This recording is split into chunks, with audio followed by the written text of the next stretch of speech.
passer à la prédication de la parole de Dieu. Kwa sababu tutapita mkusikia kwa neno la Mungu. Une fois de plus, nous vous saluons tous dans le précieux nom du Seigneur Jésus-Christ. Mara tena tunawasalimu wote katika jina la damani. Et nous saluons aussi de façon particulière ce couple qui est à l'honneur ce matin. Mnamna upekee tunawasalimu iwili yenye tunaheshimia ya asubuhi. Nous allons parler au Seigneur dans la prière Tutaomba Bwana avant que nous puissions lire les Saintes Écritures. kabla kuyasoma maandiko matakatifu. Prions le Seigneur. Tombeni Bwana. Bienveillant Père Céleste, Maître du ciel et de la terre, nous bénissons grandement ton Saint-Nom ce matin pour le souffle de vie que tu as donné gratuitement à chacun de nous. Et merci pour le privilège d'être compté non seulement parmi les vivants physiques, mais surtout parmi ceux qui ont reçu la vie éternelle en ces derniers jours. Nous sommes reconnaissants pour le lever du soleil. Nous sommes reconnaissants pour la manifestation du Fils de l'homme dans la chair. Ce matin, voici que nous avons chanté et jubilé pour ta gloire. Nous avons reçu l'entrée de ce couple ce matin. Nous voulons à présent nous asseoir à tes pieds pour entendre ta parole. Il est dit dans les Saintes Écritures, l'homme ne vivra pas de pain seulement, mais il vivra de toute parole qui est sortie de la bouche de Dieu. Ta bouche pour cette génération, c'est William Branham et il nous a déjà parlé. Permets-nous ce matin d'occuper notre position d'auxiliaire et de répétiteur, afin que toute l'œuvre soit accomplie par toi-même au travers de nous. Purifie-nous ce matin, afin que nous soyons propres pour l'œuvre à laquelle tu nous as appelés. Place sur notre bouche des mots suffisants pour notre édification et notre perfectionnement. Aide aussi notre interprète à trouver des mots justes, afin que le message soit traduit de la meilleure façon. Puisses-tu nous oindre tous, puisses-tu aussi oindre davantage cet auditoire, et permets que le Saint-Esprit soit au milieu de nous, qu'il puisse prendre la parole qui sera prêchée, qu'il la brise comme étant le pain du jour, et qu'il dépose cela dans le cœur de chacun de nous selon les besoins que nous avons. Dans la Bible, il est dit qu'il y a devant toi d'abondantes joies. Alors que nous sommes devant toi ce matin, permets que la joie que ta parole donne puisse être transmise à chacun de nous. Puissions-nous tous être ramenés à la communion avec toi. Puissions-nous tous être sauvés dans nos âmes, délivrés dans nos esprits, guéris et fortifiés dans nos corps. Nous chassons de ces lieux tout esprit méchant qui ne reconnaît pas Christ comme Seigneur et Sauveur. Et nous confions le reste dans tes mains saintes, dans le nom précieux du Seigneur Jésus-Christ. Amen. Amina. Nous allons nous lever pour honorer la lecture de la parole de Dieu. Tutasimama kwa kuheshimu somo la neno la Mungu. Nous ouvrons nos Bibles dans Jean chapitre 1er. Tunafungula Biblia zetu katika Yohana mtakatifu sura ya kwanza. Nous lirons du 40e au 49e verset. Tutasoma tokea mstari 14 hadi 19. Jean chapitre 1er. Yohana sura ya kwanza. 40 à 49, nous lisons. 40 hadi 49 tuko nasoma. André, frère de Simon-Pierre, Andrea ndukuye Simoni Petro était l'un des deux qui avait entendu les paroles de Jean et qui avait suivi Jésus. alikuwa wa wale wawili waliosikia neno ya Yohana na kumfuata Yesu. C'est fait lui qui rencontra le premier son frère Simon et il lui dit: Huyo akamwone kwanza Simoni ndugu yake mwenyewe akamwambia, nous avons trouvé le Messie, ce qui signifie Christ. tumemwona Masihi manake Kristo. Et il le conduisit vers Jésus. Akampeleka kwa Yesu. Jésus l'ayant regardé dit: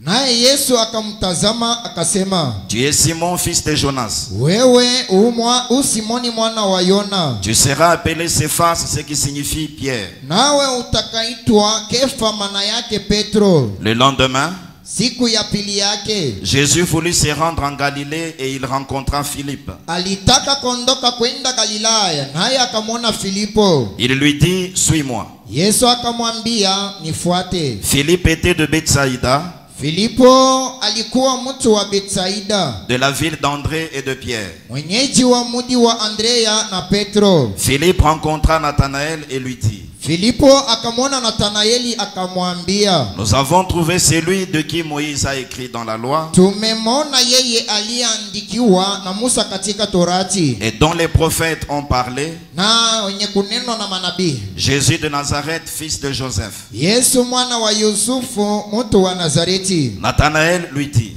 Nathanaeli akamwambia, peut-il venir de Nazareth quelque chose de bon? laweza neno jema kutoka Nazareti? Philippe lui répondit: Filipo akamwambia, viens et vois. njoo uone. Jésus, voyant venir à lui Nathanaël, dit de lui: Basi Yesu akamwona Nathanaeli anakuja kwake, akanena habari zake. Voici vraiment un Israélite dans lequel il n'y a point de fraude. Tazama Mwisraeli kweli kweli, amna ila ndani yake. D'où me connais-tu? lui dit Nathanaël. Nathanaeli akamwambia, umepata je kunitambua? Jésus lui répondit: Yesu akajibu akamwambia, avant que Philippe t'appelât, kabla Filipo hajakuita, quand tu étais sous le figuier, ulipokuwa chini ya mtini, je t'ai vu. nilikuona. Nathanaël répondit et lui dit: Nathanaeli akajibu, Rabbi, Rabi, tu es le fils de Dieu, wewe u mwana wa Mungu, tu es le roi d'Israël. ndiwe mfalme wa Israeli. Veuillez vous asseoir. Unaweza kuketi. Que le Seigneur ajoute des bénédictions à la lecture de sa parole. Bwana ongeza mafanikio kusoma neno lake.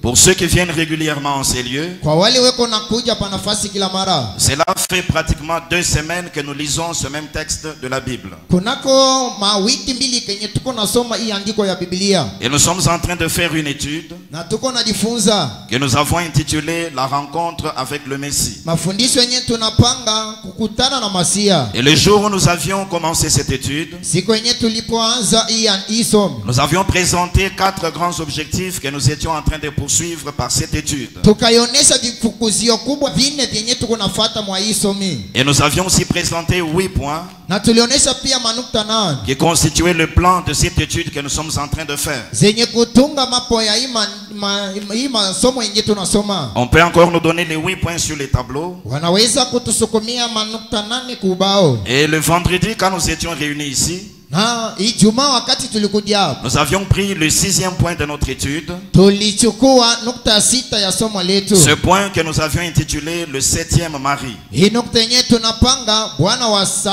Nous nous étions basés sur l'histoire de la femme samaritaine. Tulitia misingi pa historia ya mke wa Kisamaria. Cette petite prostituée qui avait rencontré le Messie, c'est-à-dire Jésus. Huyo kahaba mwenye kukutana na Yesu manake Masia. Le prophète nous avait montré que cette femme avait commencé par briser son premier vœu de mariage. Nabii anatuonesha kwamba huyu mke alianzia hapo kuvunja kiapo kyake kya ndoa. Et c'est ainsi qu'elle avait commencé à se lier par le mariage à beaucoup d'hommes jusqu'au 6e. Na ndivyo aliweza kuanza kuoana na wabwana wengi hadi kuwa 6. Et nous avons montré que cette femme était le type de l'église. Na tulionyesha kwamba huyu mke ni mfano wa kanisa. L'église dans son histoire avait commencé par être mariée à Christ la parole. Historia kanisa ilianzia hapo kuolewa na Kristo neno. Mais au cours des âges, elle avait brisé son vœu de mariage. Lakini kadiri nyakati iliweza kuvunja kiapo kya ndoa. Exactement comme cette femme. Kabisa sawa vile ule mke. Elle avait vécu avec d'autres hommes jusqu'au 6e. Aliishi na bwana wengine hadi pa wa 6. Nous avons vu que les 6 hommes avec lesquels cette femme avait vécu, Tuliona kwamba bwana 6 wenyewe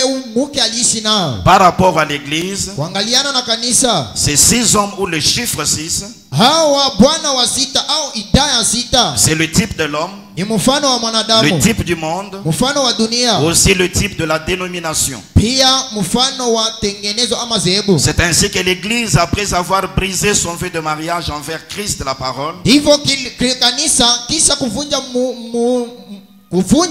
ndoa na neno Kristo, s'était unie à la dénomination. ikambatana na zehebu, Elle s'était unie au monde où à la pensée de l'homme, c'était son chiffre 6. ikambatana na wazo ya mtu wa dunia, ilikuwa idaya ya 6. Et jusqu'en ces temps de la fin, Hadi mwisiku ya mkati elle a eu son principal messager, Graham, 6 lettres. akapokea mjumbe wao Graham herufi 7. Mais cette femme avait rencontré Jésus le Messie au puits de Jacob. Huyo mke alikutana na Yesu Masia kukisima kya Yakobo. Le puits de Jacob était une citerne crévassée. Kisima kya Yakobo kilikuwa mtungi iliyotoboka. C'était donc le type de la dénomination. Kumbe ni mfano wa zehebu. Jésus le Messie est allé la rencontrer là. Yesu Masia alikwenda kutana naye huko. Et c'était toujours là que le signe messianique avait même été manifesté.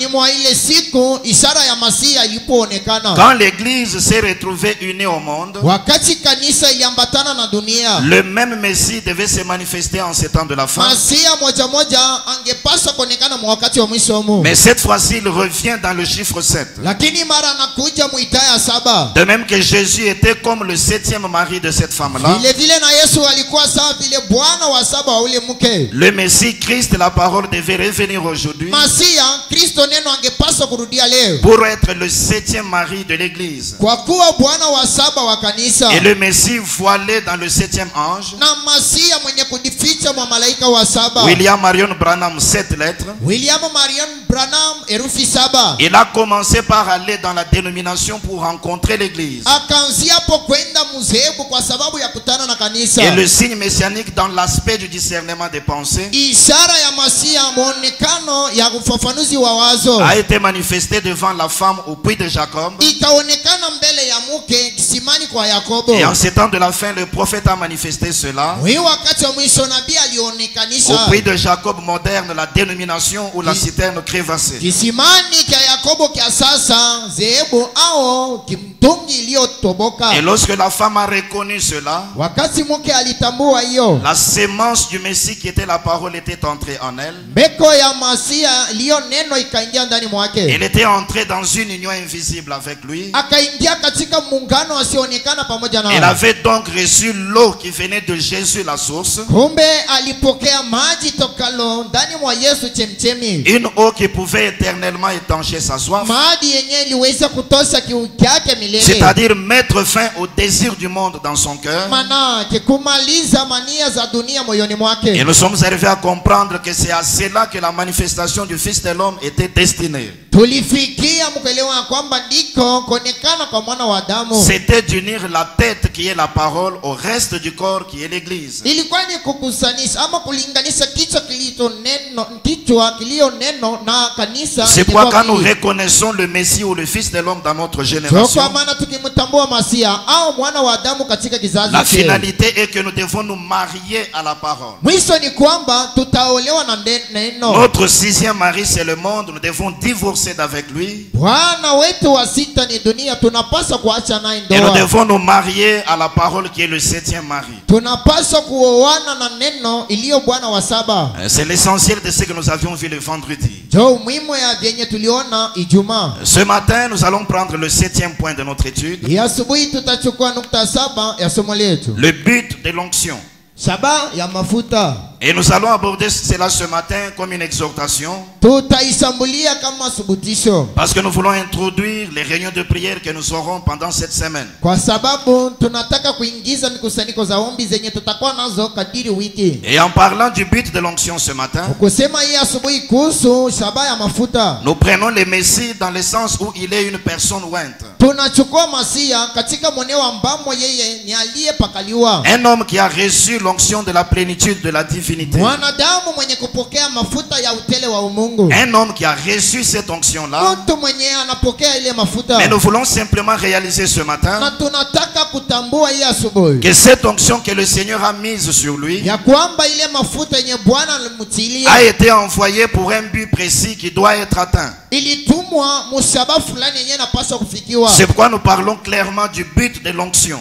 Kwa maana kwa wazi tunanena kuhusu shaba ya mafuta. Et nous devons découvrir le but pour lequel Tunapaswa kutambua shaba yenyewe. cette onction est venue sur un homme pour faire de lui le Messie ou le roi. Yayo hii mafuta ilikujia huyu mtu kwa sababu ya kumfanya kuwa Masia au mupakaliwa. Et cela est une chose très importante pour chacun de nous ce matin. Na ile ni ya umuhimu kwa kila mmoja wetu hii asubuhi. Parce que si nous arrivons à découvrir le but de l'onction, Kwa sababu tukifikia mkuelewa maana ya mafuta, nous comprendrons alors quel genre d'effet tutaelewa ni aina gani ya tendo notre rencontre avec le Messie est censée produire dans notre vie. kukutana kwetu na Masia kunapaswa kutuletea maishani mwetu. Pour commencer, prenons ce passage de la Bible. Kwanza chukueni andiko ya Biblia. Proverbe chapitre 16, Mithali sura yake ya 16. au verset 4, Salomon dit ceci. Mstari wa 4 Solomon anasema hivi: L'Éternel a tout fait pour un but, Bwana anafanya yote mwa shaba, même le méchant pour les jours du malheur. hata waovu kwa siku ya baya. J'aimerais attirer l'attention de chacun de nous Nataka kuvuta ngalisho ya kila mmoja sur wetu l'introduction même de ce verset. kwa kiingilio cha hii kurasa. L'Éternel a tout fait pour un but. Bwana amefanya kila kitu kwa kusudi lake. Nous savons que Dieu n'est pas là sans rien faire. Tunajua Mungu hana pale bila kufanya kazi. Régulièrement, il réalise quelque chose. Lakini kila mara iko natimiza kila Mais nous devons comprendre que tout ce que Dieu fait, lakini tunapaswa kuelewa kwamba yote il ne le fait pas au hasard ou en vain. haifanya kwa bure au kwa bahati. Derrière chaque action de Dieu, Nyuma ya tendo lote la Mungu il y a toujours une raison. kunako sababu. Derrière chaque action de Dieu, Nyuma ya tendo lote la Mungu il y a toujours un but qui doit être atteint. kunako kusudi kwenye anafikia kumwisho. Ainsi donc, si Dieu prend un homme sur la terre Kwa hivi kama Mungu anachukua mtu duniani et qu'il dépose sur lui ou en lui l'onction, na kumumwangia au kutia ndani mwake mafuta, le fait que l'onction est venue sur cette personne ou dans cette personne, tendo ya mafuta kukudia mtu au kuingia ndani mwake, tous nous sommes d'accord que c'est une action de Dieu. sisi wote tumepatana, ni kazi ya Mungu. Parce que cette onction-là, Kwa sababu ile mafuta cet homme ne peut pas la recevoir de lui-même. huyu mtu haiwezi kupokea kwa yeye mwenyewe. Ça doit être le Seigneur lui-même qui agit pour la lui donner. Inapaswa kuwa Bwana yeye mwenyewe anatenda kwa sababu ya kumupa Mais mafuta. l'Éternel a tout fait pour un but. Bwana amefanya kila kitu kwa kusudi lake. Si une personne a été ointe, Kama mtu alipakaliwa, cette onction-là a un but à atteindre. ile mafuta iko na sababu fulani, Et ce but de l'onction na ile kusudi kwa mafuta doit être découvert par deux catégories de personnes. inapaswa kutambuliwa kwa tabaka mbili ya watu. Premièrement, c'est la personne elle-même qui est ointe. Kwanza ni mtu yeye mwenyewe aliyepakaliwa. Cet homme-là qui est oint, Ule mtu aliyepakaliwa il doit découvrir le but pour lequel Dieu lui a donné l'onction. anapaswa kutambua sabaha ambamo Mungu anampaka Parce que mafuta, cela est une responsabilité sur la personne. kwa sababu ile ni daraka juu ya ule mtu. Cela doit indiquer un travail que l'homme doit accomplir. Inapaswa kusonta kazi yenye ule mtu anapaswa Il doit kutumika. donc connaître le but pour lequel il a été oint, Kumbe anapaswa kujua sababu ambamo anapakaliwa, de façon à bien accomplir son travail. mnamo na kutenda vizuri kazi lao, Parce qu'à la fin, il devra rendre compte au Seigneur qui lui a donné l'onction. kwa sababu kumwisho anapaswa kwenda kujibia kwa Bwana mwenye alimpaka. Deuxièmement, c'est le peuple qui reçoit le Messie. Cha pili ni watu wenye kumpokea Masia. Quand le peuple reçoit un homme oint, Wakati umma inapokea anayepakaliwa, ce peuple-là ile umma doit aussi connaître le but pour lequel cet homme-là a été oint et envoyé vers lui. nayo pia inapaswa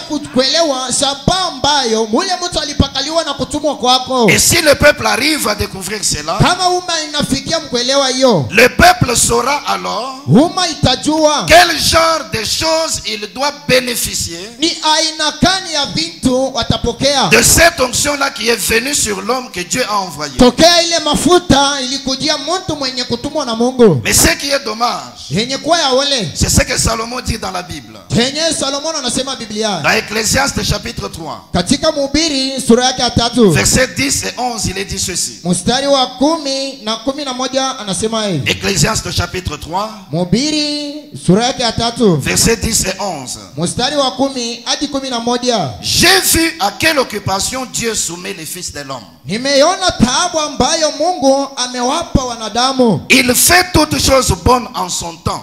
ila iko nafanya kila kitu jema wakati wao, Même il a mis dans leur cœur la pensée de l'éternité. ila alitia moyoni mwao wazo ya umilele. Maintenant suivez.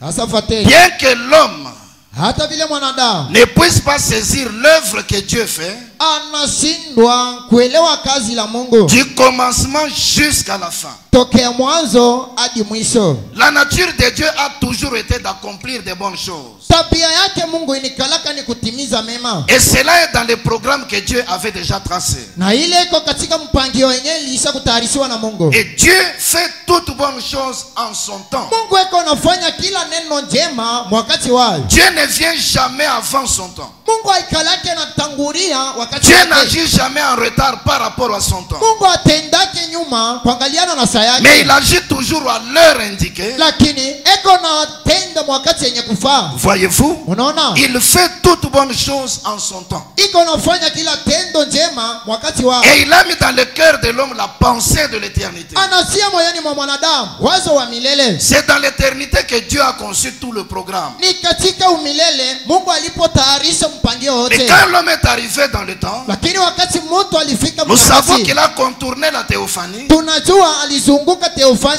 ce qui fait que l'homme ne se rappelle pas toutes les choses conçues dans l'éternité. choki yenye kumsaulisha mtu mambo ya umilele. Et pourtant, Dieu veut que l'homme saisisse son son œuvre. Japo Mungu anataka mwanadamu aelewa kazi la. C'est pourquoi quand Dieu accomplit toute bonne chose en son So temps, kwa maana wakati Mungu yuko anatimiza kila jambo jema il wakati wake, met aussi dans le cœur de l'homme iko natia pia moyoni mwa la mwanadamu pensée de l'éternité wazo ya umilele, pour permettre à l'homme de comprendre l'œuvre de Dieu. kwa kuruhusia mwanadamu kuelewa kazi yake Mungu. Mais qu'est-ce qui est grave? Hasa ni nini ya hatari? Bien que l'homme Hata vile ne mwanadamu puisse pas saisir l'œuvre que Dieu fait, anashindwa kuelewa kazi ya Mungu du commencement jusqu'à la fin. toka mwanzo hadi mwisho, C'est là où l'homme rate le but de Dieu. ndiko mwanadamu anashindwa sabaha ya Mungu. Dieu n'a jamais été injuste. Mungu hajawahi kuwa mzalimu, Il prévoit d'accomplir quelque chose. anatayarisha kutenda jambo fulani, Il met aussi dans l'homme la pensée de l'éternité anasia pia ndani mwa mwanadamu wazo ya pour milele, que l'homme arrive à saisir l'œuvre de Dieu. ili mwanadamu afikia mkuelewa ama kushika tendo la Mungu. D'autres traductions disent, Utafsiri ingine inasema bien que l'homme n'arrive pas à saisir le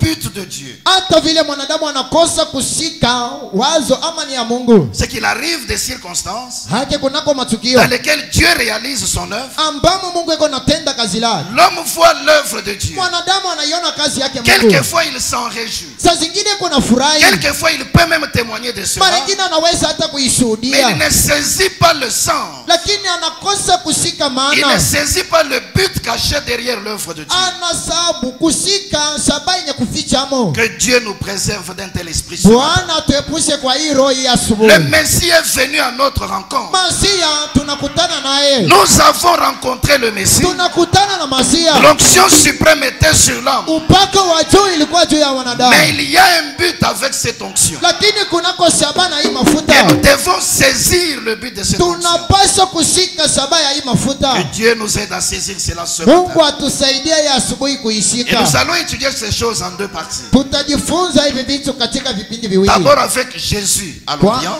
Kwanza na Yesu kumashariki, Et puis avec William Branham en Occident. kisha na William Branham kumagharibi. En parlant de l'onction qui était sur Jésus, Kusema kuhusu mafuta ilikuwa juu ya Yesu, le prophète donne cette pensée. nabii analeta hii wazo Donc là où je pense, les pentecôtistes ont failli. katika mahubiri penye na waza wa Pentekoste wameshindwa, Prêché le 11 novembre 55. yenye kuhubiriwa tarehe 11 mwezi Novemba mwaka 65.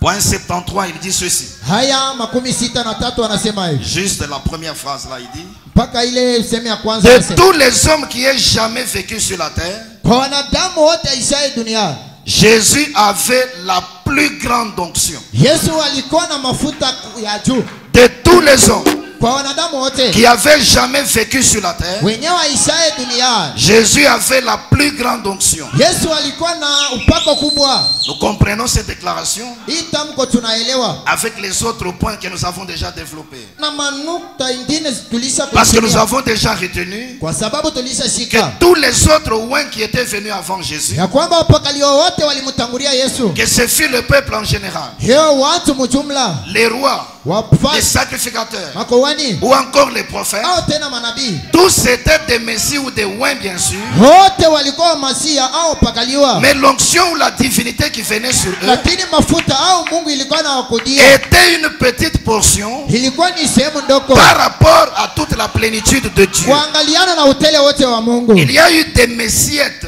Kukao wa masia wadogo, mais à la fin des âges de l'Ancien Testament, lakini kumwisho wa nyakati ya akano à la la fin du 7e âge de l'Ancien Testament, mwisho wa kizazi cha 7 ya akano la kale, Jésus est apparu en tant que oint Yesu akaonekana kama mpakaliwa, et lui avait la plus grande onction. lakini yeye alikuwa na upako kubwa, Parce que Dieu avait permis kwa sababu Mungu aliruhusia qu'en lui habite toute la plénitude de la divinité. ndani mwake muwe utele wote wa umungu. Maintenant, le prophète considère cette grande onction de Jésus. Sasa na pia anaangalia ile upako kubwa ya Il dit Yesu, Jésus avec cette plus grande onction. anasema Yesu alikuwa na upako kubwa, Il ne prétendait pas être quelqu'un de grand. asikuwa anajifikiria kuwa mkubwa, Il ne s'est jamais présenté hajawahi pour kujionyesha dire que c'est moi le plus grand. kwa kusema mimi ndiye mkubwa, Mais il dit remarquez dans les Écritures, lakini anasema tazameni mu maandiko, quoi qu'il avait la plus grande onction, hata vile alikuwa na upako kubwa, Jésus s'était fait petit. Yesu akajifanya kuwa mdogo, Il s'était humilié akajinyenyekeza, et chaque fois il élevait le Père qu'il avait envoyé. na kila mara alikuwa na muinua Baba mwenye alimtuma. Dans Jean chapitre 14, Katika Yona sura yake ya 14, Jean chapitre 14, Yona sura yake ya 14 au verset 10, il est dit ceci. mstari wa 10 nasema hivi. C'est Jésus qui parle. Ni Yesu asemaye. Ne crois-tu pas que je suis dans le Père Muamini ya kwamba mimi ni ndani ya baba et que le Père est en moi? na baba yu ndani yangu. Les paroles que je vous dis, Aya maneno nawaambia, je ne les dis pas de moi-même. mimi siyaseme kwa shauri langu, Et le Père qui demeure en moi, lakini baba akae ndani yangu. c'est lui qui fait les œuvres. Usifanya kazi lake. Il n'a pas dit je suis un grand homme. Hamu Yesu asikuseme mimi ni mtu mkubwa. J'accomplis de grandes œuvres. Niko nayatenda makubwa. Je dépasse les autres. Mimi nawapita wengine. Non, monsieur. Hapana Il Bwana. n'a jamais agi ainsi. Hajawahi kutenda Il hivyo. a reconnu qu'il était simplement un tabernacle. Akatambua kwamba yeye alikuwa ni maskani. Il était une maison. Alikuwa ni nyumba. Il était un corps. Alikuwa mwili. Mais l'esprit éternel, Lakini roho ya milele. Elohim le créateur, Elohim muumbaji. demeurait en lui. Ilikuwa na dumu ndani mwake. Ainsi donc, ce n'était pas lui en tant qu'homme qui Kwa accomplissait hivi les œuvres, haikuwa yeye kama mwanadamu atendaye yale matendo. mais c'était le Père qui demeurait en lui. Lakini ilikuwa baba akae ndani mwake. Il s'est humilié, Akajinyenyekeza. il s'est fait petit, Akajishusha. il a élevé le Père. Lakini akamuinua baba. Dans Jean chapitre 5, Katika Yona sura yake ya 5 au verset 19, mstari 19, Jésus reprit donc la parole et leur dit, Yesu akachukua neno na kawaambia, en vérité, je vous le dis, ila nawaambia mkweli, le Fils ne peut rien faire de lui-même. mwana hawezi kufanya chochote kwa mwenyewe. Il ne fait que ce qu'il voit faire au Père. Eko nafanya paka ile tendayo baba, Et tout ce que le Père fait, na vyote tendavyo baba, le Fils aussi le fait pareillement. mwana naye vile eko nafanya vile hivyo hivyo. Jésus se présente comme un copiste. Yesu anajionyesha hapa kama mwigaji. Tout ce que vous me voyez faire ici, Hivi vyote mnaniona c'est nifanya. pas moi qui l'ai fait. Aina mimi mwenye C'est pas kuvifanya. mon œuvre originale. Si kazi langu la Mais mwanzo. je copie quelqu'un. Lakini niko na muiga Le fulani. Père me montre premièrement. Baba kwanza Et ananionyesha. je dois être attentif Mimi napaswa kuwa na pour bien usikilizivu. voir ce que le Père me montre. Kwa kuona vizuri kenye Bwana Le Père ananionyesha. réalise la chose en esprit. Baba ananionyesha kitu mkiroho. Je vois comment le Père le fait. Niko nakiona jinsi baba iko na Je kifaa. maîtrise cela. Naishika vizuri. Et je viens le reproduire au milieu de vous Nakuja kuitenda katikati mwenu. avec la plus grande onction. Na upako kubwa. Frère, ces choses doivent nous enseigner. Huku hivi vitu vinapaswa kutufundisha. Avec la plus grande onction. Na upako kubwa. Mais chaque fois, le Père.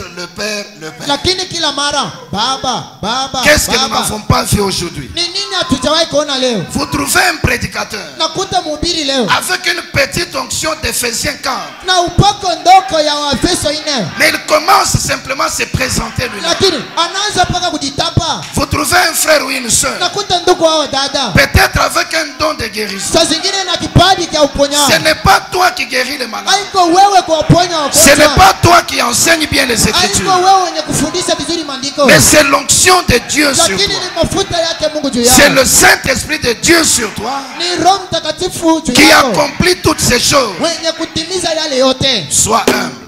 Uwe mnyenyekevu. Je le répète, sois humble. Nairudiriria. Uwe mnyenyekevu. Élève Jésus Inua Yesu. parce que c'est lui qui t'a oint. Kwa sababu ndiye mwenye anakupaka. Fais-toi petit. Fanye kuwa mdogo. Élève Jésus Inua Yesu. parce que c'est lui qui accomplit ces choses. Kwa sababu ndiye mwenye kutenda yale mambo. Aujourd'hui, chaque prédicateur, Leo kila mhubiri.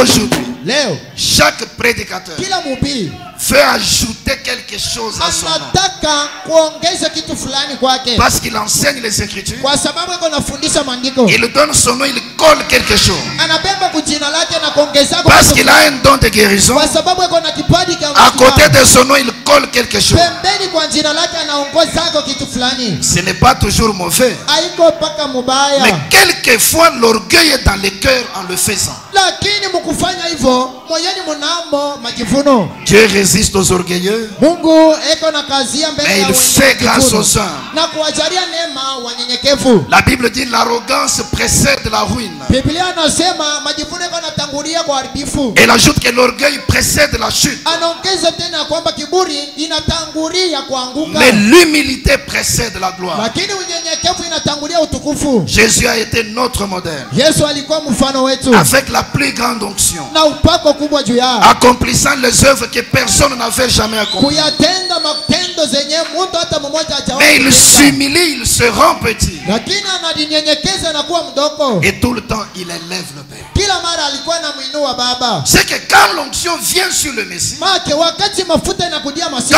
l'onction vient sur un homme pour faire de lui un roi, wakati upako inakujia mtu fulani kwa kumfanya kuwa mpakaliwa, cette onction-là n'est pas pour qu'il attire la gloire vers lui-même. ile mafuta si kwa sababu ya kuvuta utukufu kwake. L'objectif n'est pas dans ce sens-là. Shabaha iko mwa ile maana. Dieu ne donne pas son onction Mungu asikupe upako wao pour que l'homme se fasse prévaloir. ili upate kujionesha. Mais il y a un but précis qui doit être atteint. Kunako shabaha ya kweli yenye inapaswa kufikiwa. Prenons avec Jésus deux écritures Chukueni pamoja na Yesu maandiko mawili pour découvrir le but de l'onction qui était sur Jésus. kwa kutambua shabaha ya mafuta ilikuwa juu ya Yesu. Ésaïe chapitre 61, Isaya sura yake ya 61 les deux premiers versets. mstari ya kwanza mbili. Là, c'était avant la naissance de Jésus. Hapa ilikuwa ni kabla Yesu kuzalika. Branham dit à peu près 800 ans avant. Branham anasema karibu na miaka 800. Et Ésaïe dit ceci au nom du Messie. Isaya anasema hivi mjina ya Masia. L'Esprit du Seigneur, l'Éternel, est sur moi. Roho ya Bwana Mungu yu juu yangu. Car l'Éternel m'a oint Kwa sababu Bwana amenitia mafuta kwa sababu. Donc cette onction Hii mafuta avec laquelle il m'a oint, yenye ananipakana. il m'a oint pour. Donc il y a un but. Amenitia mafuta juu ya kunako sababu. L'Esprit du Seigneur, l'Éternel, est sur moi. Roho ya Bwana Mungu yu juu yangu. Car l'Éternel m'a oint Kwa sababu Bwana amenitia mafuta pour porter de bonnes nouvelles aux malheureux. ni wahubiri wanyenyekevu habari njema. Il m'a envoyé pour guérir ceux qui ont le cœur brisé, Amenituma ili ni waponya wenye kuvunjika mioyo, pour proclamer aux captifs la liberté kwa kuwatangazia mateka huru yao, et aux prisonniers la délivrance, na kwa waliofungwa habari za ufunguzi pour kwao, publier une année de grâce de l'Éternel kutangaza mwaka wa Bwana iliyobarikiwa et un jour de vengeance de notre Dieu, na siku ya kisasi cha Mungu wetu, pour consoler tous les affligés. kuwafariji wote walioonewa. Quelqu'un devait être oint.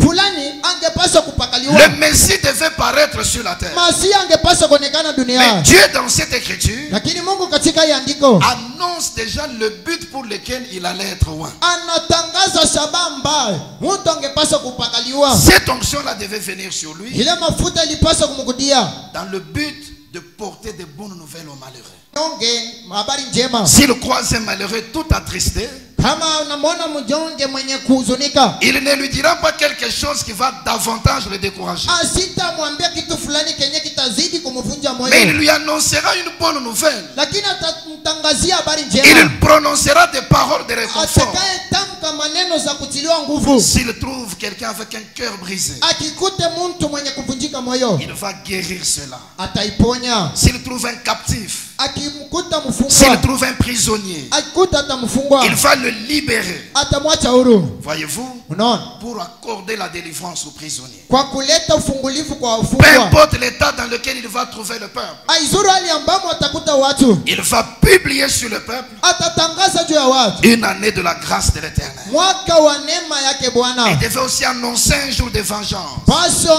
kutangaza siku ya Et kisasi, tous les affligés allaient être consolés. na wanyonge wote wenye kuonewa wote wangepaswa C'était ça le kubarikiwa. but Hii ndio ilikuwa de sababu l'onction qui allait venir sur un homme yenye mafuta ingepaswa kujia mwanadamu, et qui allait faire de lui le Messie promis. na yenye ingepaswa kufanya kuwa Masia aliyeajiwa. Ainsi donc, cet homme-là lui-même, Kwa hivyo ule mtu yeye mwenyewe en venant avec l'onction de Dieu, mkuja na mafuta yake Mungu devait connaître cette écriture. ingepaswa kujua hii andiko, Parce que l'onction sur lui déterminait son travail. kwa sababu upako juu yake ilikuwa inajulisha kazi Et yake. comme il avait reçu cette onction de la part de Dieu, Jinsi alipokea ile upako tokea Mungu, Dieu était comme son Seigneur. Mungu alikuwa sawa vile bwanake. Et lui allait être comme serviteur. Na yeye angepaswa kuwa sawa Il mtumishi wake. fallait qu'il accomplisse le travail. Tafadhali yeye kutenda kazi. Et qu'à la fin, il rende compte à celui qui l'avait envoyé. Na kumwisho kuleta ripoti kwa aliyetumwa. Donc le roi lui-même devait connaître cette écriture. Mpakaliwa mwenyewe angepaswa kujua hii andiko. Et le peuple aussi devait la connaître. Watu nao pia wangepaswa kuijua. Pour qu'une fois qu'il reconnaît le Messie, Ili mara tu moja wakimtambua Masia, qu'il voit quel privilège il a devant le Messie. wapate kuona fadhili zenye kuwa mbele ya Masia. Isaïe chapitre 35, Isaya 35 versets 4 à 6. mstari wa 4 na wa 6. Parce que le peuple s'est lamenté. Watu walikuwa Le naomboleza. peuple pleurait à cause du péché et de la maladie. Watu walikuwa nadilia kwa sababu ya dhambi na magonjwa. Dieu leur dit ceci. Mungu akawaambia hivi, Dites à ceux qui ont le cœur troublé, ambia wenye kuvunjika mioyo, prenez courage, ne craignez point. mnitia mioyo, msiogopi. Voici votre Dieu. Tazama Mungu wewe, La vengeance viendra, kisasi kitakapokudia, la rétribution de Dieu. kulipo na Bwana. Il viendra lui-même et vous sauvera. Atakaye kuja yeye mwenyewe na kuwaokoa. Pas quelque chose qui ressemble à votre Dieu. Si kitu fulani kenye kufanana na Mungu wenu. Pas une portion de votre Dieu. Si sehemu ya Mungu wenu. Mais votre Dieu qui est Jéhovah Lakini Mungu wenu aliye Yehova viendra lui-même atakaye kuja yeye mwenyewe et il vous sauvera. na kuwaokoa ninyi.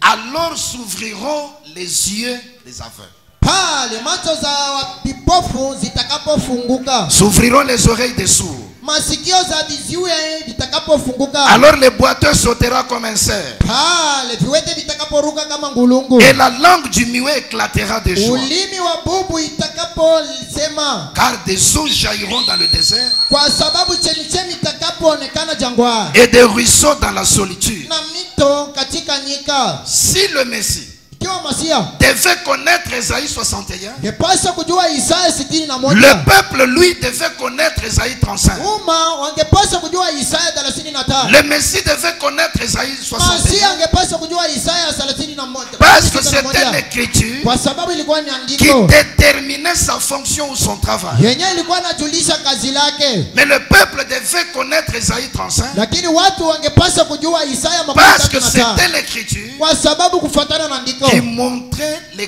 conséquences de sa rencontre avec le Messie. kwa sababu hii ndio andiko ilikuwa inaonyesha mapato yenye kwa mkonana kwao na Quand il Masia. sera venu lui-même, Wakati atakaye kuja il mwenyewe vous sauvera. Donc atakapowaokoa, même si vous êtes dans le péché, hata kama uko katika peu dhambi, importe combien votre vie est impie, aizuru maisha yako ni mais mabaya, dès que lui paraît, mara tu yanaonekana, même le pécheur le plus vil peut être sauvé. hata mtenda dhambi mno yeye anapaswa Même kuokolewa. si vous êtes aveugle, Hata kama wewe ni kipofu, l'aveuglement a deux sens, physique et spirituel. upofu kati iko na maana mbili, ya kiroho na ya mwili. Les aveugles physiques ne voient pas avec les yeux naturels. Wabipofu wa mwili aone na macho ya kiasiri. Les aveugles spirituels ne saisissent pas la révélation. Wabipofu mkiroho awashike ufunuo. Même si vous êtes aveugle, Hata kama uko kipofu physiquement ou spirituellement, mwili, hata mkiroho, les yeux peuvent s'ouvrir. macho zinaweza Je kufunguka. pense que vous vous rappelez l'enseignement. Na waza mnakumbuka Le mafundisho, rétablissement de la capacité visuelle. kurudisha kwa uwezaji wa macho À 20 sur 20, pa 20 pa 20. les yeux des aveugles peuvent s'ouvrir. Macho za vipofu zinapaswa kuonekana Et les oreilles des sourds peuvent aussi s'ouvrir. na masikio za viziwi kufungulika. Il y a des sourds physiques et spirituels. Kunako viziwi vya kiroho na vya mwili. Imaginez-vous dans la Bible, on parle. Ukifikiria Biblia wanasema, Et puis à la fin, on dit na kumwisho wanasema que celui qui a des oreilles entend. yule mwenye kuwa na masikio asikie. Ah, Hai. mais nous tous, nous avons des oreilles naturelles. Lakini sisi wote tuko na masikio za Là, kiroho. il est question des oreilles spirituelles. Pale ni mambo ya masikio za kiroho. Dieu peut dire quelque chose par sa Mungu parole. anaweza kusema jambo fulani katika neno lake. L'un comprend d'une manière, Mmoja anaelewa mnamna yake, l'autre saisit d'une autre. mwingine anashika mnamna yake. Alors s'ouvriront les oreilles des sourds. Pale patakaye funguka masikio ya viziwi.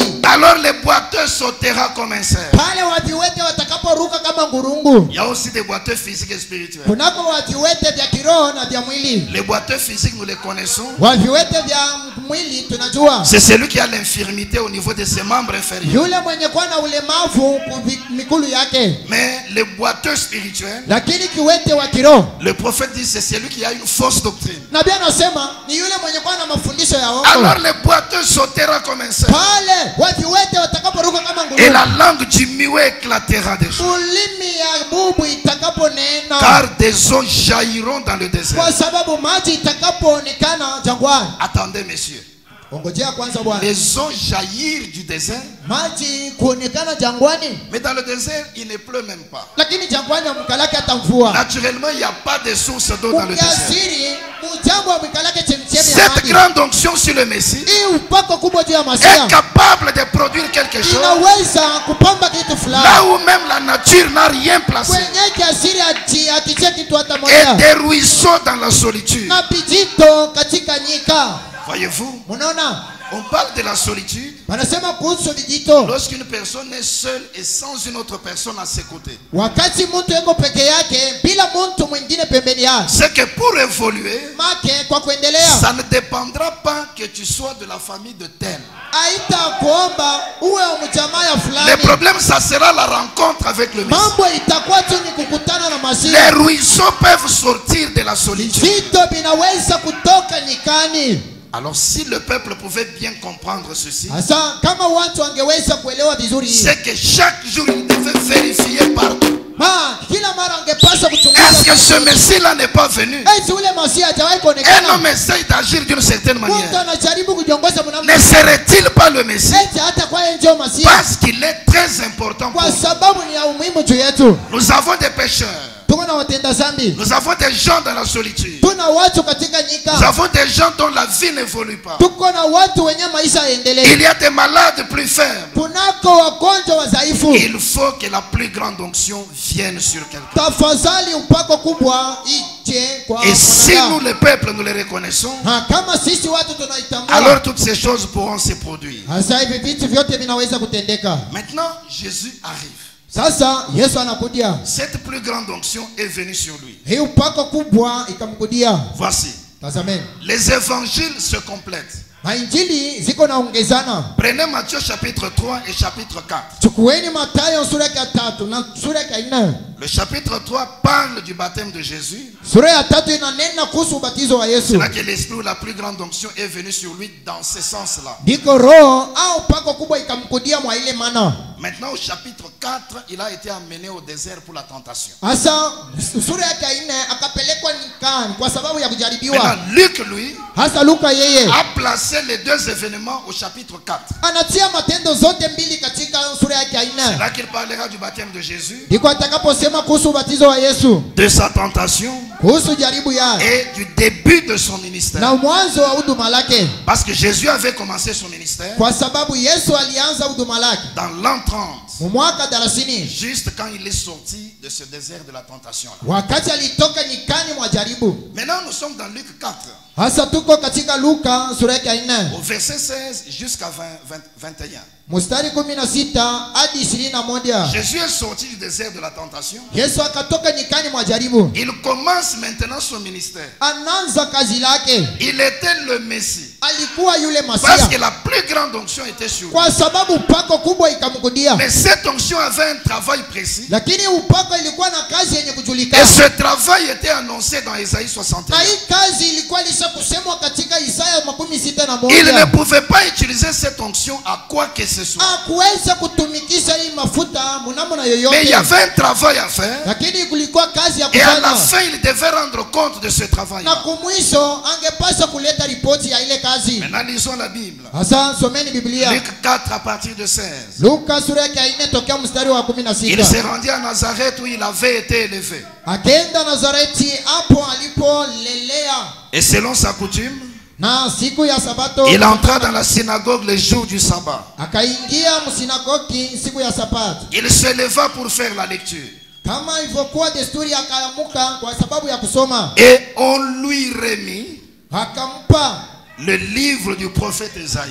Kitabu cha nabii Isaya Ce n'était pas son propre livre, haikuwa kitabu chake. mais il y avait un prêtre dans la synagogue Kulikuwa padri moja katika qui sinagogi lui a remis ce livre-là. akampatia ile kitabu, Et c'était le livre du prophète Esaïe. na ilikuwa kitabu cha nabii Isaya. L'ayant déroulé, Akakifungua, il trouva l'endroit où il était écrit. akatafuta mahali palipoandikwa. Il avait un passage qu'il voulait lire.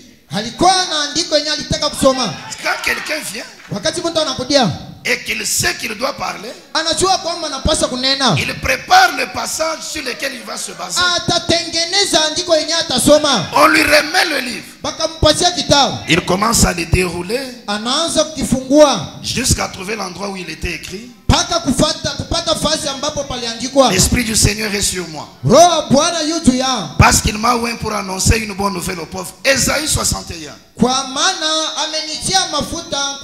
Isaya 31:61. Parce qu'il m'a oint pour annoncer une bonne nouvelle aux pauvres. Kwa sababu ananipaka mafuta kwa sababu ya kutangaza habari njema kwa wanyonge. Il m'a envoyé pour guérir ceux qui ont le cœur brisé, Ananituma kwa waponya wenye kuvunjika mioyo, pour proclamer aux captifs la délivrance, kuwatangazia wafungwa ufungulivu wao, et aux aveugles le recouvrement de la vue, kwa vipofu kupata kuona, pour renvoyer libres les opprimés, kuacha huru waliosetwa, pour publier une année de grâce du Seigneur. na kutangaza mwaka wa Bwana uliobarikiwa. Et puis la Bible dit, Kisha Biblia nasema, ensuite il roula le livre, kisha akafunga choo, le remit au serviteur akarudisha kwa mtumishi, et s'assit.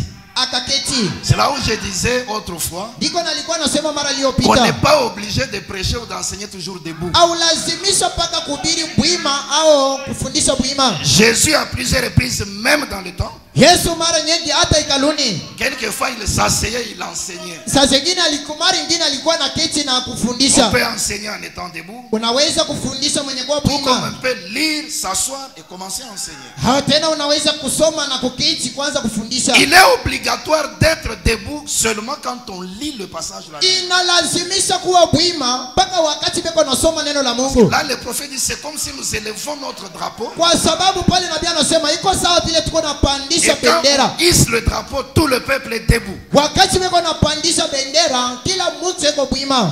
Ensuite il roula le livre, Kisha akafunga kitabu, le remit au serviteur et s'assit. kumpatia mtumishi, akaketi. Tous ceux qui se trouvaient dans la synagogue Na watu wote waliokuwa amo katika sinagogi avaient les regards fixés sur lui. wakamutia macho. Alors il commença à leur dire, Saa akaanza kuambia, aujourd'hui, leo cette parole de l'écriture maandiko haya que vous venez d'entendre yenye mnatokea kusikia est accomplie.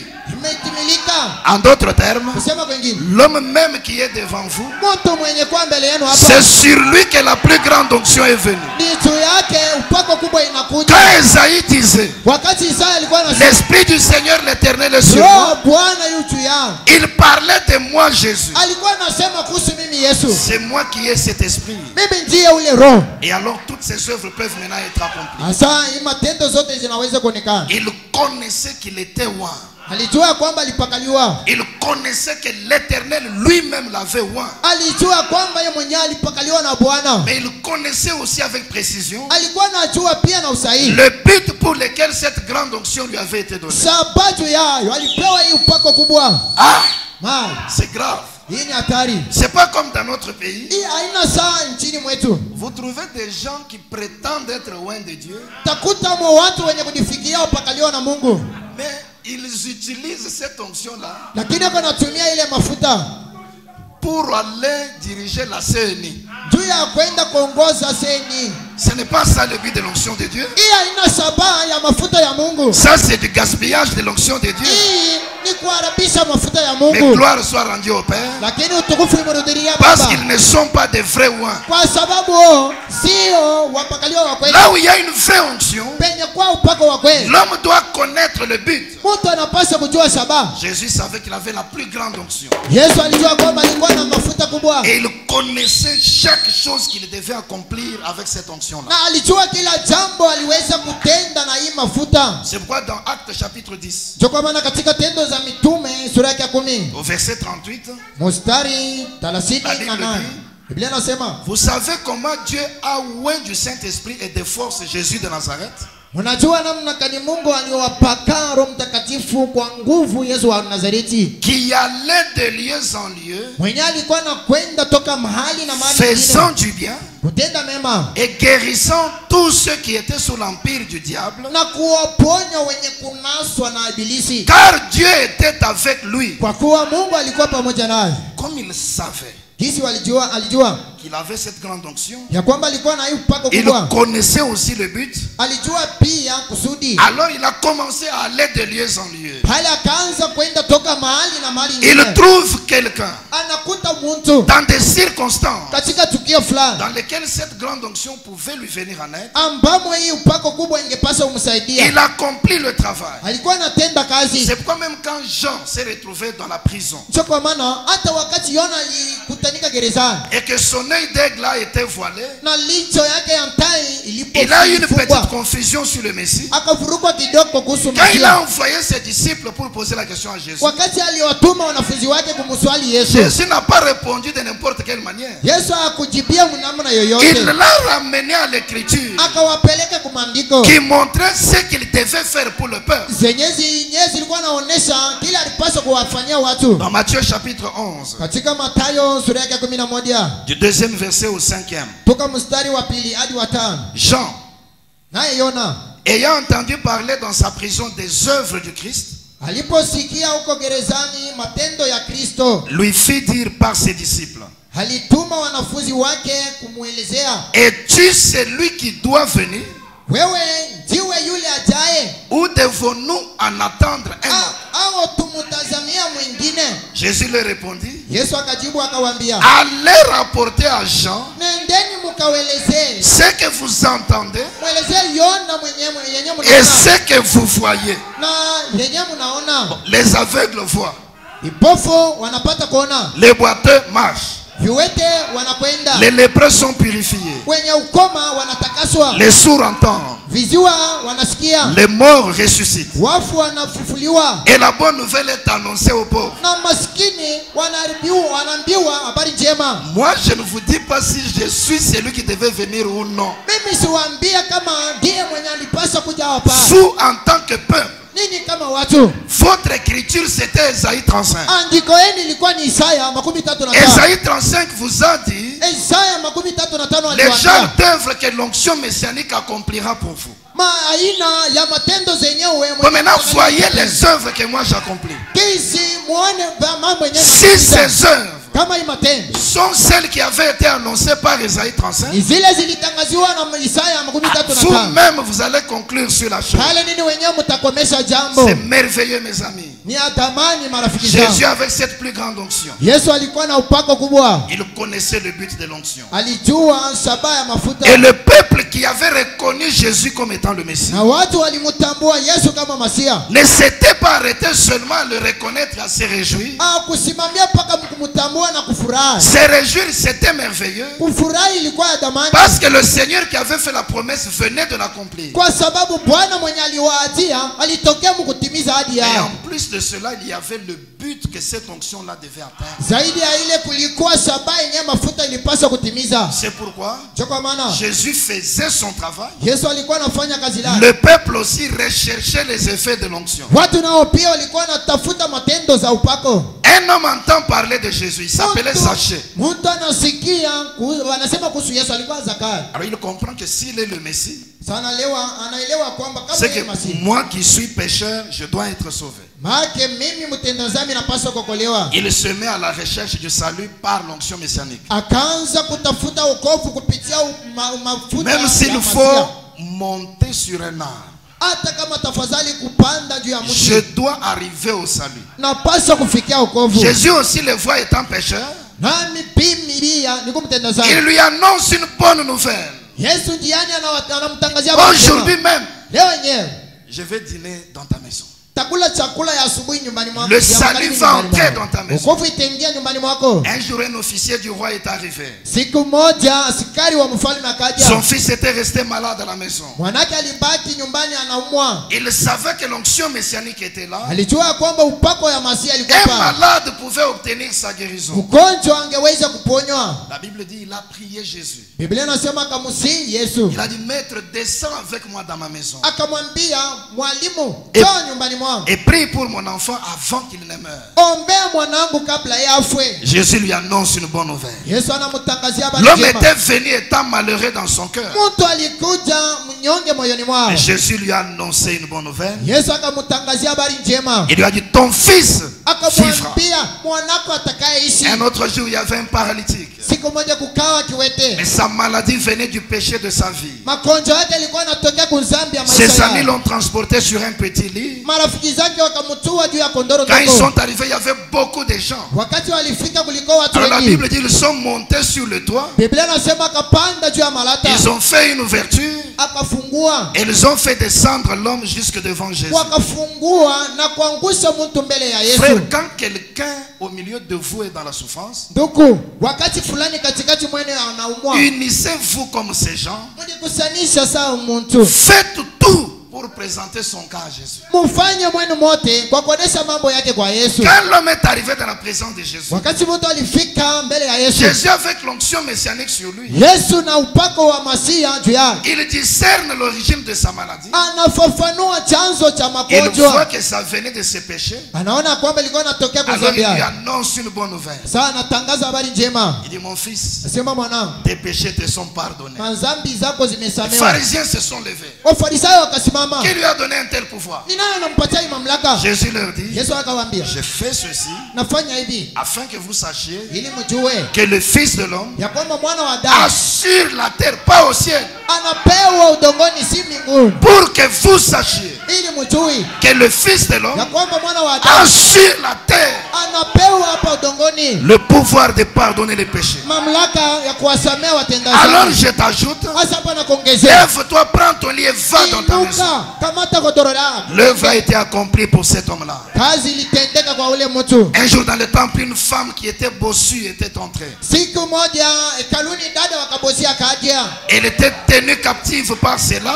alinaswa na hiyo. La Bible dit pendant 18 ans. Biblia inasema kadiri miaka 18. Mais l'onction messianique était sur le Seigneur. Mpaka wa Masia alikuwa juu ya Bwana. Il devait accorder la délivrance aux prisonniers. Ipaswa kuwafungua wafungwa. Même si c'est un jour du sabbat, Hata kama ilikuwa ni siku ya Sabato. il a accompli ce miracle. Akatimiza ile muujiza. Le Seigneur peut faire tout n'importe quand. Bwana anaweza kufanya yote aizuru Ne wakati gani. liez pas Dieu à certains jours. Usimu unaswe muisiku vitu fulani. Comme j'ai toujours parlé de cette église dénominationnelle. Hisi nasemaka kuhusu kanisa ya kizebu. Dans les années 2009 ou 2010, Miaka 2009, miaka 2010. alors j'y ai apporté la parole. Nalikuwa na ubiri amo. Un jour en entrant, j'ai été marqué par ce qui était sur le mur. Siku moja mkuingia nalivutwa kwa ilichoandika kutani. Ils ont écrit Waliandika du lundi au mercredi prière matinale. toka Jumatatu au Jumanne mkusanyiko ya asubuhi. Mercredi enseignement. Jumatano mafundisho. Jeudi culte de maman. Kazine ibada ya mama. Vendredi culte de miracle. Ijumaa ibada ya miujiza. Samedi réception pastorale. Mposo mchungaji yuko napokea. Dimanche adoration dominicale. Yenga maabudu ya asubuhi. Ah. Comment on peut lier le Jéhovah des miracles à un seul jour de vendredi? Namna gani unaweza kumnaswa Bwana wa miujiza kwa siku moja ya Jumatatu? Non, il guérit les malades tous les jours. Anaweza kuponya wagonjwa kila siku. Il sauve les perdus tous les jours. Eko na okoa waliopotea kila siku. Il accomplit par sa puissance tous les jours. Eko na timiza kwa uwezo wake Et kila siku. même ce matin, Hata ya asubuhi il peut l'accomplir sur vous. anaweza kutenda juu Si yao. vous avez la même foi en lui. Kama uko na imani moja moja ndani mwake. Jésus a accompli toutes ces choses. Yesu akatimiza Les hivi malades ont vyote. été guéris. Wagonjwa waliponya. Les pécheurs ont été pardonnés. Watenda dhambi walisamewa. Les enchaînés ont été libérés. Walionaswa wakachiliwa Même huru. les morts ont connu leur résurrection. Hata mauti waliweza kufufuka. Et Jésus a bien accompli son œuvre sur la terre. Na Yesu alitumika vizuri kazi lake udongoni. C'est pourquoi il a même défié les pharisiens. Kwa maana aliweza hata kuwafezea Wafarisayo. Dans Jean 8 verset 46.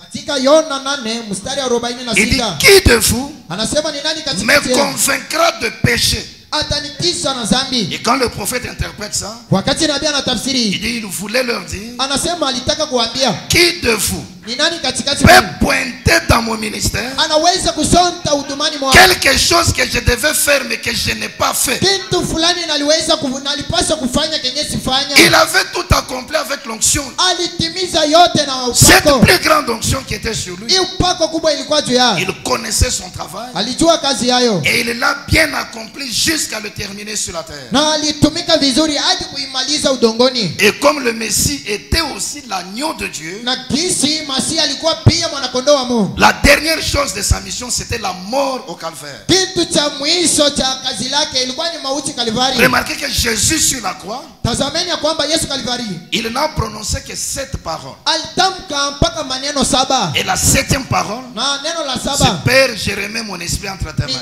Baba, narudisha roho yangu mkononi mwako. Et c'est là qu'il est mort dans la chair. Na ndiko akafariki mwilini. Avant de rendre son esprit, Kabla yeye kuzimia, la 6e parole, neno la 6 il dit tout est accompli. anasema yote imetimilika. Si vous regardez dans l'histoire, Ukitazama katika quand il a historia, dit tout est accompli, sema yote imetendeka. c'était une habitude des Grecs.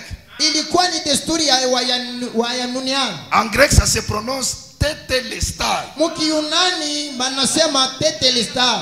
Quand les Grecs disaient tetelestai, Wakisema tu tetelestai, c'est un serviteur qu'on avait envoyé dans une mission. ilikuwa ni mtumishi mwenye alitumwa kazini. Quand il finit littéralement la mission, Akiisha tu kazi, il se tourne maintenant vers le maître qu'il avait envoyé. alikuwa anakeukia bwana mkubwa mwenye alimtuma Avec le rapport de sa mission dans la main, na ripoti ya kazi yake mkononi. il dit tetelestai. Anasema tetelestai. Et quand le maître entendait tetelestai, Wakati bwana mkubwa alikuwa anaisikia hiyo neno, il disait au serviteur, alikuwa anaambia mtumishi, entre pour faire ton rapport. ingia kwa kupasha Et ripoti. quand il finissait de faire le rapport, Wakati alikuwa anaisha kupasha ripoti, c'est là même qu'on disait ce que Jésus a souvent dit dans la Bible. ndiko kwenye alikuwa anasema kenye Yesu anikalaka anasema Biblia, Bon et fidèle serviteur, mwema na mwaminifu entre mtumishi, maintenant dans la joie de ton maître ingia sasa furani mwa bwana qui mkubwa avait wako été préparé pour toi. iliyotayarishiwa juu yako. Jésus avait la plus grande onction. Yesu alikuwa na upako kubwa, Il connaissait le travail qu'il devait accomplir avec cela. alijua kazi yenye angepaswa kutumika na hiyo, Et il l'a accompli parfaitement jusqu'à terminer. akaitimiza kabisa kabisa hadi mwisho. Il a même prononcé tetelestai. Akatamka hata tete C'est pourquoi saa. le Père l'a reçu dans le ciel. So kwa maana Baba alipokea mbinguni. Porte éternelle, levez vos linteaux. Mbingu inueni milango Laissez zenu. le roi de gloire faire son entrée. Acheni mfalme wa tukufu aingie. Qui est ce roi de gloire? Ni nani mfalme wa On le tukufu? voit venir de la terre. Tunamwona anatokea Donc c'est udongoni. l'Éternel lui-même. Ni Bwana yeye mwenyewe. Puissant dans les combats, Mwenyezi katika fort dans vita, la bataille. wa nguvu mumvita. Il a fini l'œuvre qu'il avait accomplie sur la terre. Anamaliza kazi yenyewe angepaswa kutumika duniani. Et ceux qui l'avaient réellement reconnu Wenyewe walimtambua kweli et kweli. qui avaient cru en lui Wenyewe walimwamini et qui connaissaient les avantages que cela devait leur apporter, na wenyewe walijua faida yenyewe iliyoweza ils ont recherché cela wakaitafuta et ils les ont obtenus. na kuishika. Mais ceux qui n'avaient pas cru en lui, Wale walikataa kumwamini, bien que cette onction-là était agissante, hata vile ile upako ilikuwa mais à inatumika, cause de leur incrédulité, kwa ajili ya kutokuamini kwao ils n'ont rien obtenu de cela. hakupokea chochote. La Bible parle de Jésus qui était allé à Nazareth. Biblia inanena kuhusu Yesu alikwenda Nazareti, Et ceux de Nazareth n'avaient pas bénéficié. wakaaji wa Nazareti ya kupokea La faida. Bible dit à cause de leur incrédulité. Biblia inasema kwa sababu ya kutokuamini Ce kwao. n'était pas la faute du Seigneur. Haiko mkosa ya Bwana, C'était eux qui n'avaient pas la foi. wao ndio walikosa imani. Voici. Tazameni, La femme qui avait la maladie du sang, mke mwenyewe aliumwa magonjwa ya damu kuvuja, elle a touché Jésus. akamgusa Yesu Elle a été guérie sur les champs, n'est-ce pas? na aliponeshewa pale pale, sivyo? Mais les soldats romains, lakini askari wa Kirumi qui les flagellait, mwenye alikuwa anampiga fimbo et c'est lui qui a enfoncé la lance dans son côté. na mwenye alimchoma mkuki mbafuni mwake, Eux aussi l'ont touché. nao pia walimgusa, Mais ils sont morts dans leur péché. lakini walikufa muzambi Le yao. problème, c'est la foi. Mambo ni imani. Si vous les touchez avec la foi, Ukimgusa kwa imani, l'onction messianique agit en votre faveur. upako wa Masia itakutendea. Si vous les touchez avec incrédulité, Ukimgusa na kutokuamini, au lieu que ça fasse du bien à votre vie, pali pa hiyo kukutendea mema maishani mwako, ça va vous faire du mal. itakutendea mabaya. Mais lui avait bien accompli son travail. Lakini yeye alitumika vizuri kazi lake. Mais d'après Hébreux 13:8, Sasa kufuatana na Waebrania le 13 même na Messie devait se manifester aujourd'hui. Masia moja moja angepaswa kuonekana leo. Et d'après Luc 17:30, Nachukua Luka 13:17. il ne devait pas venir dans son propre corps. Akupaswa kuja mwilini mwake C'est binafsi. pourquoi sa manifestation en ces temps de la fin, Sio kwa maana kuonekana kwake mwa wakati wa mwisho. c'est exactement le même Jésus. Ni kabisa Yesu Mais la mmoja différence, moja. c'est au niveau du corps physique. Lakini utofauti ni katika mwili wa Cette fois-ci, mwanadamu. le même Messie, Hapa ni Masia le ule. même Jésus, Yesu yule revient dans la forme de l'esprit anarudia katika roho et il s'incarne dans la chair humaine. na kuingia katika mwili wa mwanadamu. Et les autres éléments sont les mêmes. Lakini vitu vingine ni vile vile. Dans Jésus-Christ, c'est le même hier, aujourd'hui, éternellement. Katika mahubiri Yesu Kristo ni yule yule jana leo hata milele. Prêché le 12 mars 58. Yenye Point 29, il dit ceci. haya 29 anasema hivi. Je crois que la parole est infaillible. Naamini ya kwamba neno ni la lisoshindwa. Et il est dit qu'il est le même hier, aujourd'hui, éternellement. Inasema iko vile yule yule jana leo hata milele. Eh bien, Vizuri. comment peut-il être le même? Namna gani anaweza kuwa yule yule? Maintenant, Sasa il est le même quant à l'essence. eko yule yule kuhusu maisi mkuona. L'essence, c'est la nature. Kuhusu asili. Il est le même quant à l'essence. Eko yule yule mwasili ya. Le même quant à la puissance. Yule yule muwezo. Le même quant à l'attitude. Yule yule hata mwali. Essence, Asili, puissance, uwezo, attitude. ali. Si il était sauveur, Kama alikuwa mwokozi, s'il était guérisseur, kama alikuwa mponyaji, s'il était le Dieu de délivrance, kama alikuwa Mungu mkombozi, s'il était bon, kama alikuwa mwema, c'est la même nature. yeye asili moja moja. Si sa puissance Kama uwezo wake était assez capable iliweza pour ressusciter les morts, kwa kuwafufua wafu, pour voir même dans le cœur des gens, kwa kuona hata mioyoni mwa watu, c'est la même puissance. ni uwezo moja moja. Si son attitude hier Kama hali yake ya jana était d'être touché par l'infirmité des autres, ilikuwa ya kugusiwa na ulemavu wa watu, c'est la même attitude. ni hali moja moja.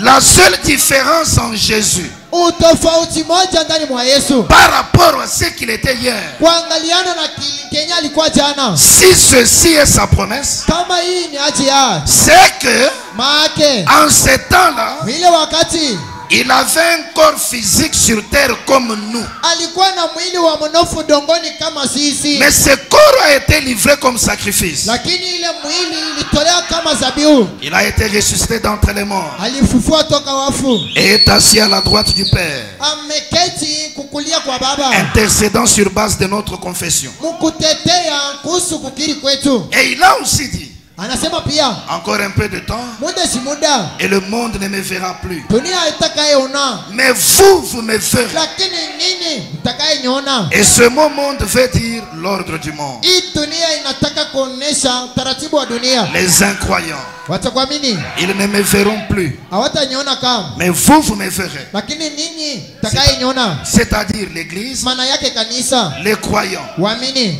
Car je serai avec vous, kwa kuwa nitakuwa pamoja nani même en vous, hata ndani mwenu jusqu'à la fin du monde. hadi mwisho wa dunia. Christ le même hier, aujourd'hui, éternellement. Kristo yule yule jana leo hata milele. D'après les Écritures et sa promesse, il devait être le même. Kufuatana na maandiko, aji yake ingepaswa kuwa ile ile, Le même quant à l'essence. yule yule mu tabia yake, Le même quant à la puissance. yule yule muwezo wake, Le même quant à l'attitude. yule yule hata muhali. Mais la seule différence, lakini tofauti moja c'est son propre corps physique. ni paka mwili wake wa mnofu. Dans le sermon La Voix du Signe, Katika mahubiri sauti ya ishara 21 mars 64, yenye kuhubiriwa tarehe 21 mwezi wa 3 mwaka 2054, point 248, haya 248, on reconnaît toujours Dieu par sa manifestation. beko natambua Mungu kupitia kuonekana kwake. Il peut voir d'avance ce qui a été, Anaweza kutangulia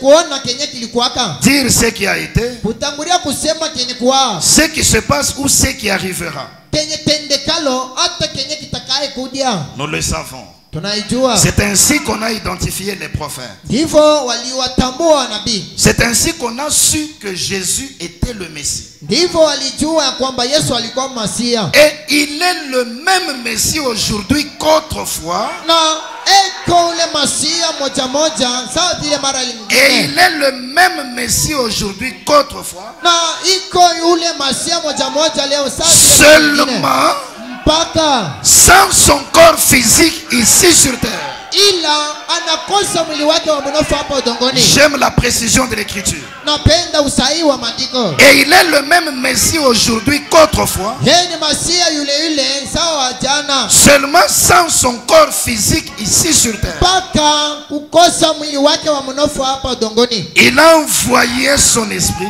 Anatuma roho wake pour utiliser votre corps, mon corps. kwa kutumia mwili wako, mwili wangu. Maintenant, Sasa vous pourrez ne pas être capable de faire ceci.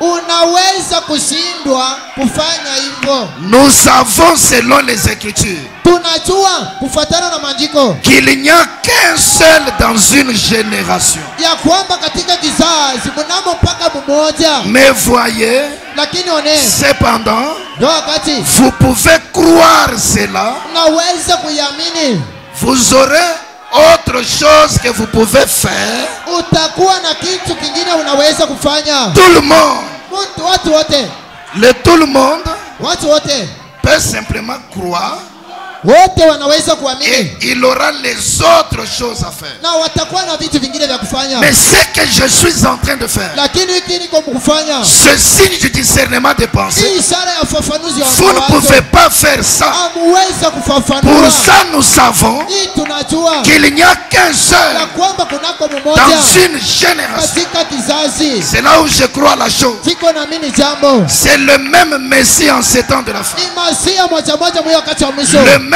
Jésus, Yule Yesu moja moja dans toute sa nature, katika asili dans yake toute yote, sa puissance, katika uwezo wake dans wote, toute son attitude, katika hali yake mais yote. pas son propre corps sur la terre aujourd'hui. Lakini hapana mwili wake binafsi dongoni. Non, leo. messieurs, Hapana Bwana. mais le ministère de Jésus-Christ Lakini huduma la Yesu Kristo a été réincarné dans la chair. inaingia mara tena Et mwilini. c'est William Branham qui est concerné Na dans ni cela. mambo ya William Branham.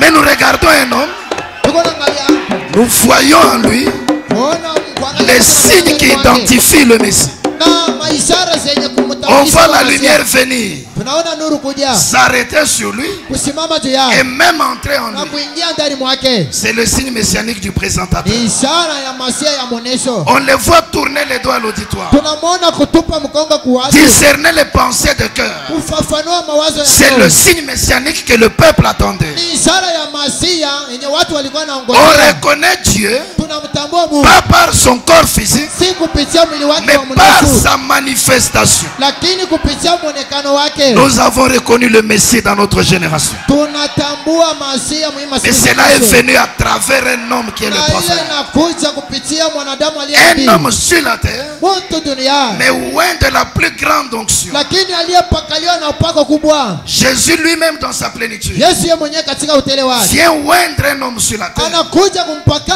mtu Voilà duniani. votre Messie sur la terre. Oneni Masia wenu dongoni. C'est de nouveau la plus grande onction. Mara tena upako kubwa, Mais cette onction a un but. lakini upako iko na sababu. Et puis vous allez remarquer que c'est la même chose. Kisha mtatambua kitu moja moja. Voici. Tazameni, Jésus avec la plus grande onction, Yesu alikuwa na upako kubwa, il s'est fait petit akajifanya kuwa mdogo, et il a élevé le Père qu'il avait envoyé. akainua Baba mwenye alimtuma. Peu importe la grandeur des œuvres qu'il accomplissait. Haizuru ukubwa wa matendo alikuwa anatenda. Je ne dis pas ça de moi-même. Siseme kwa mimi mwenyewe. Ce n'est pas moi qui fais les œuvres. Haiko mimi kuyatenda C'est le matendo. Père qui demeure en moi qui le Ni fait. Baba akae ndani mwangu. Dans le ministère de William Branham, Katika huduma la William il y Branham a eu des milliers d'œuvres. mukawa matendo Mais mengi, il s'humilie aussi. lakini naye pia Il s'est fait anajinyenyekeza, petit. anajifanya kwa Et il mdogo, élève Jésus qu'il avait envoyé. lakini eko nainua Yesu. Dans le sermon Le Signe, Katika mahubiri ishara prêché le 1er septembre 63. yenye kuhubiriwa tarehe kwanza mwezi wa 9 mwaka 63, Point 418 haya 418 jusqu'à 420. hadi 420. Vous allez voir que c'est le même langage. Mutaona kwamba ni usemi moja moja. Il dit ceci. Nasema Rien que ce que j'ai vu dans mon propre ministère, mpaka ile naliona katika huduma yangu, ce que je l'ai vu faire, kile nalimuona kutenda, il n'y aurait pas assez de place sur cette estrade akuta kwa fasi kwa hii mkutano pour empiler tous les volumes.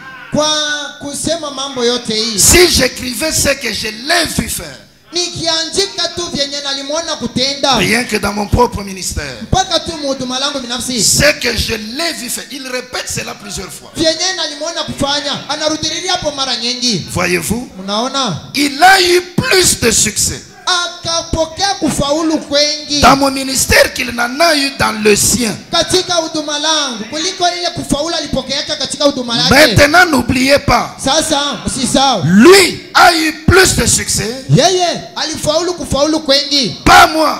si mimi. Lui, Yeye gloire, utukufu, alléluia. haleluya. Il a eu plus de succès à Jeffersonville Aliweza kufaulu sana ku Jeffersonville qu'il n'en a eu à Nazareth. kuliko kufaulu alifaulu ku C'est Nazareti. vrai, dans cette ville méchante là, Hata katika ile mji mwovu et dans cette ville méchante ci.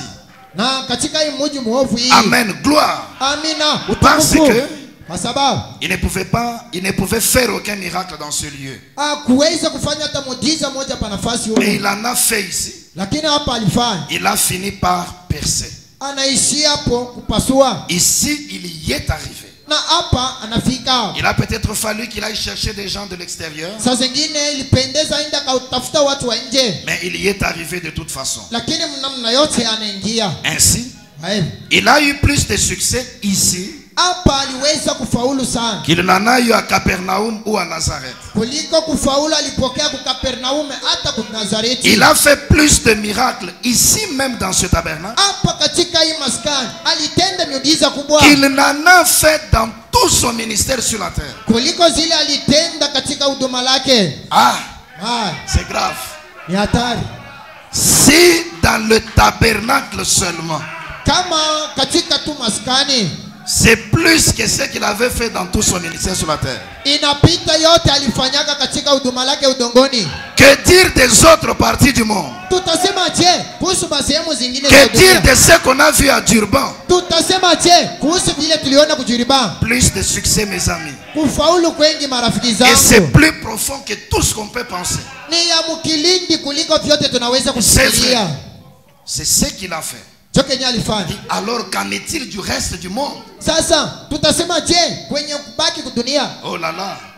Hai. Maintenant, c'est ce que lui a fait. Sasa jo kenye yeye anafanya. Or, ne l'oubliez pas. Ta musisahau Il l'a fait. alifanya. Maintenant, Sasa je ne dis pas que c'était moi qui l'avais fait. Le même langage. siseme ya kwamba mimi ndiye alifanya, usemi moja moja. Voyez-vous? Unaona? Parce que je ne l'ai pas fait. Kwa sababu mimi Je sikuifanya, n'ai fait que l'aimer nalipenda tu et me soumettre à lui na kuwa mtifu et kwake dire ce qu'il a dit. na kusema mpaka kenye Et alisema. le Saint-Esprit Na Roho Mtakatifu est allé trouver les autres personnes. alikwenda kuwatafuta watu wengine. Et alors, ils ont cru ce qu'il a dit. Sasa waliamini maneno Et zake, ensuite, il a fait le travail. kisha alitumika kazi. Voilà tout. Maneno vyote Le même langage. usemi moja moja Avec la plus grande onction. pamoja na upako kubwa Ce qui vient de son ministère, kenye kutoka huduma lake c'est même plus que tout ce qu'on a eu dans le ministère de l'Orient. inapita vyenye tuliona katika huduma ya Et kumashariki, il s'est fait petit. lakini Il analinyenyekeza, brandit Jésus. anamupandisha Yesu. Frère, Ndugu, Je ne connais pas un prédicateur sijua hata kumfahamu mhubiri dans tous mmoja les milieux ecclésiastiques fasi yote ya Kikristo qui a vanté Jésus comme l'a fait William Branham. mwenyewe alimtukuza Yesu sawa vile Branham alimtukuza. C'est lui qui l'a fait. Ndiye alifanya La plus grande onction sur un homme. upako kubwa juu ya mwanadamu. De nouveau le même Messie manifesté sur la terre. Mara tena masia moja moja kuonekana duniani, Mais il devait connaître le travail. lakini angepaswa kujua Il kazi, devait accomplir avec cette onction. angepaswa kutimiza kazi na C'est là où upako. Dieu lui a donné ce travail en 3 points. Ndiko Mungu aliweza kumpatia kazi katika sehemu Qu'on tatu appelle les 3 poules de son ministère. yenyewe anaita uvuto tatu ya huduma lake, Avec cette grande onction sur lui, na hii upako kubwa juu yake. les premières poules étaient la guérison divine. Uvuto ya kwanza ilikuwa ni uponyaji ya kimungu. Le deuxième poule était le discernement des pensées. Uvuto ya pili ilikuwa ni ufafanuzi wa roho. Et le troisième poule était la parole parlée. Uvuto ya tatu ilikuwa neno Ou iliyonenwa, encore la révélation de tous les mystères. au tena ufunuo ya masiri zote. Maintenant, ces 3 poules de son ministère Sasa yale mauvuto tatu ya huduma lake devaient accomplir quelque chose dans la vie de l'être humain. ingepaswa kutenda kitu fulani maishani mwa Or, mwanadamu. l'être humain est aussi composé de 3 parties. Japo mwanadamu ametungiwa na masehemu tatu. L'homme a le corps qui est à l'extérieur. Mwanadamu iko na mwili iliyo nje, Il a l'esprit qui est la partie iko intermédiaire. na roho iliyo sehemu ya ndani, Il a aussi l'âme qui est à l'intérieur de tout. iko pia na nafsi iliyo katikati. Voici. Tazameni Le ministère de Jésus réincarné en William Branham. huduma la Yesu imeingia mara tena mwa William Branham. Cette plus grande onction messianique aujourd'hui Hii upako kubwa ya masia leo a un travail avec toutes les parties de l'être humain. iko na kazi na masehemu zote za mwanadamu. Le premier pour qui est la guérison divine Uvuto ya kwanza iliyo uponyaji ya kimungu touche le corps de l'homme. inagusa mwili wa mwanadamu. Le deuxième pour qui est le discernement des pensées. Uvuto ya pili iliyo ufafanuzi wa roho. La parole aujourd'hui nous a enseigné que l'homme pense dans son cœur. Neno inatufundisha leo kwamba mwanadamu iko na waza moyoni mwake, Et Branham dit l'esprit de l'homme est au centre du cœur. na Branham anasema roho mwanadamu iko katikati mwa moyo. Le deuxième poule s'adressait à l'esprit de l'homme. Uvuto wa pili ilikuwa naendea roho mwanadamu, Et le troisième poule qui touche à la parole de l'heure, lakini uvuto wa tatu yenye kugusa neno la wakati c'est la sémence qui doit toucher l'âme pour la régénération. ni mbeko inapaswa kugusa nafsi kwa sababu ya kurudisha mara C'est tena. ça le triple but de l'onction messianique aujourd'hui. Injo saba mara tatu ya upako ya masia leo. Ça doit guérir le corps. Inapaswa kuponya mwili, Ça doit délivrer l'esprit. inapaswa kufungua roho, Ça doit sauver l'âme. inapaswa kuokoa nafsi. Et Branham connaissait ça. Na Branham mwenye kuijua hiyo Il savait que c'était ça le but de cette onction. alijua kwamba hii njo saba ya hii upako. Écoutons comment il parle.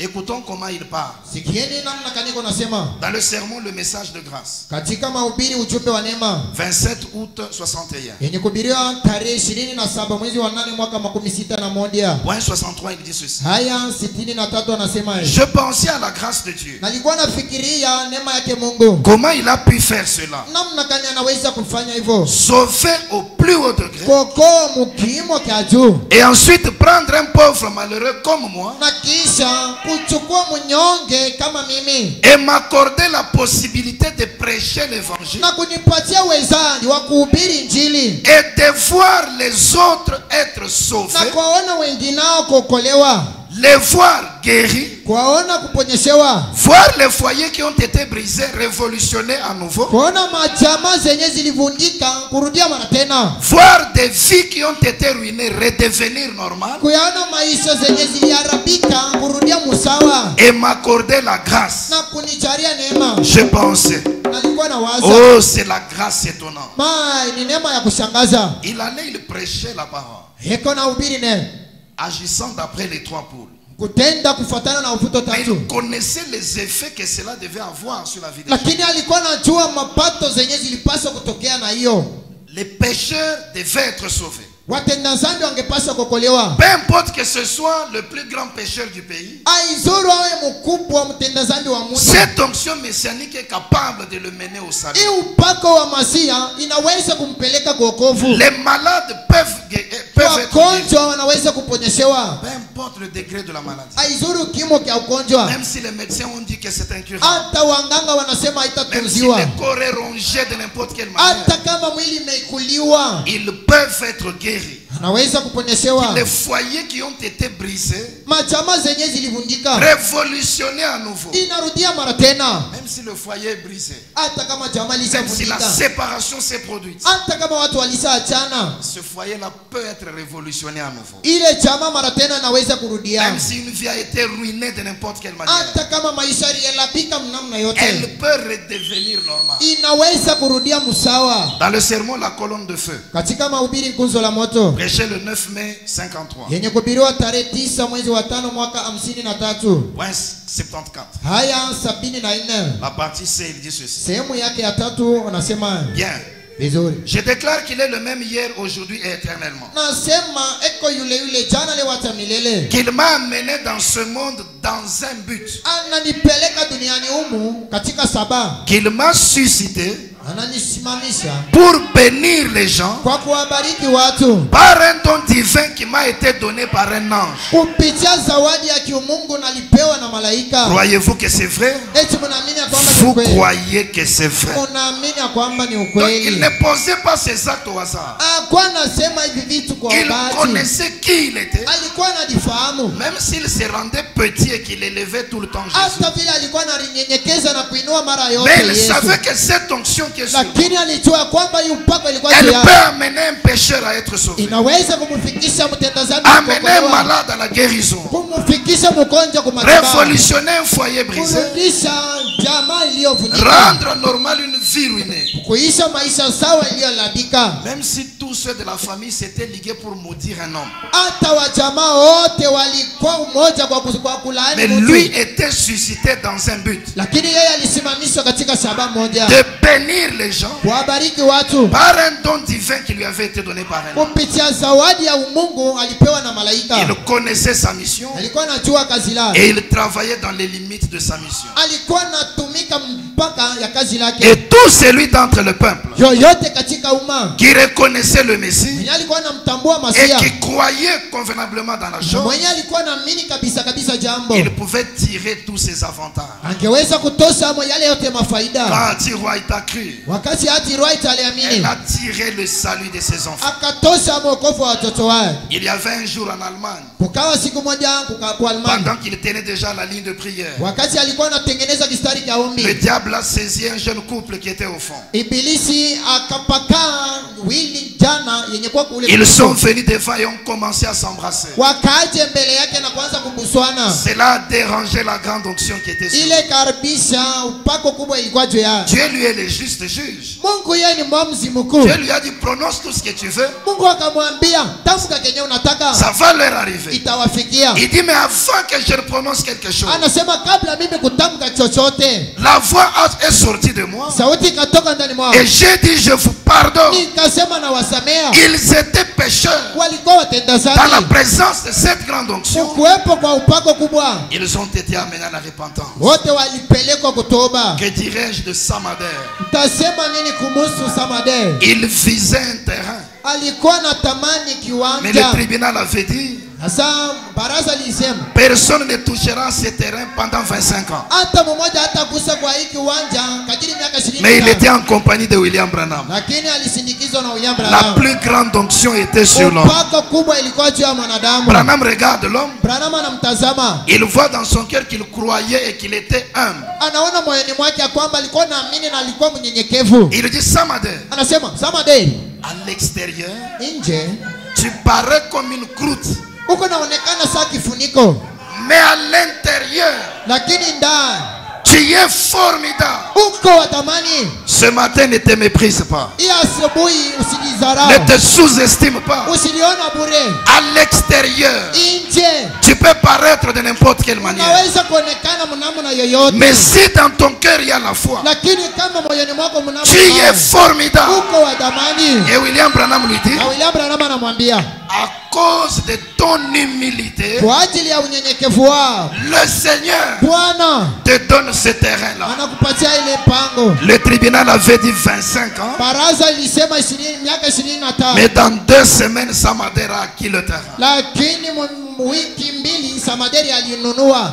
Des frères qui avaient besoin Ndugu alikuwa na de mahitaji trouver là où il y avait le puits de pétrole. kupata nzimu ya mafuta, Il leur a indiqué le lieu. akawasontea fasi. Les Russes et les Finlandais qui étaient en conflit. Warusi na Wafinlandi wenyewe walikuwa La mfitina, réconciliation s'est produite waliwapatanisha. quand ce petit enfant-là est revenu à la vie. Wakati ule mtoto mchanga alirudia kusema, George Carter qui était malade, abandonné par les médecins, George Carter mwenye aliumwa, mwenye kuachiliwa na wanganga, elle a eu sa guérison. alipokea matibabu. La sœur Florence qui était abandonnée par les médecins, Dada Florence mwenye kuachiliwa na wanganga, elle a eu sa guérison. naye alipokea matibabu Une yake. fois en 59, Mara moja mu mwaka 59 il a tenu une série de 9 jours de réunions. akatengeneza mnyororo wa masiku 9 wa maombi. À la fin, il dit, Mwisho unasema il y a eu 40 000 cas de nouvelles naissances. kukawa watu 1014 ya kuzaliwa Des upya. pécheurs ont été sauvés. Watenda dhambi waliokolewa. L'église dans son entièreté a connu sa délivrance. Kanisa yote ilifunguliwa Parce que la plus grande onction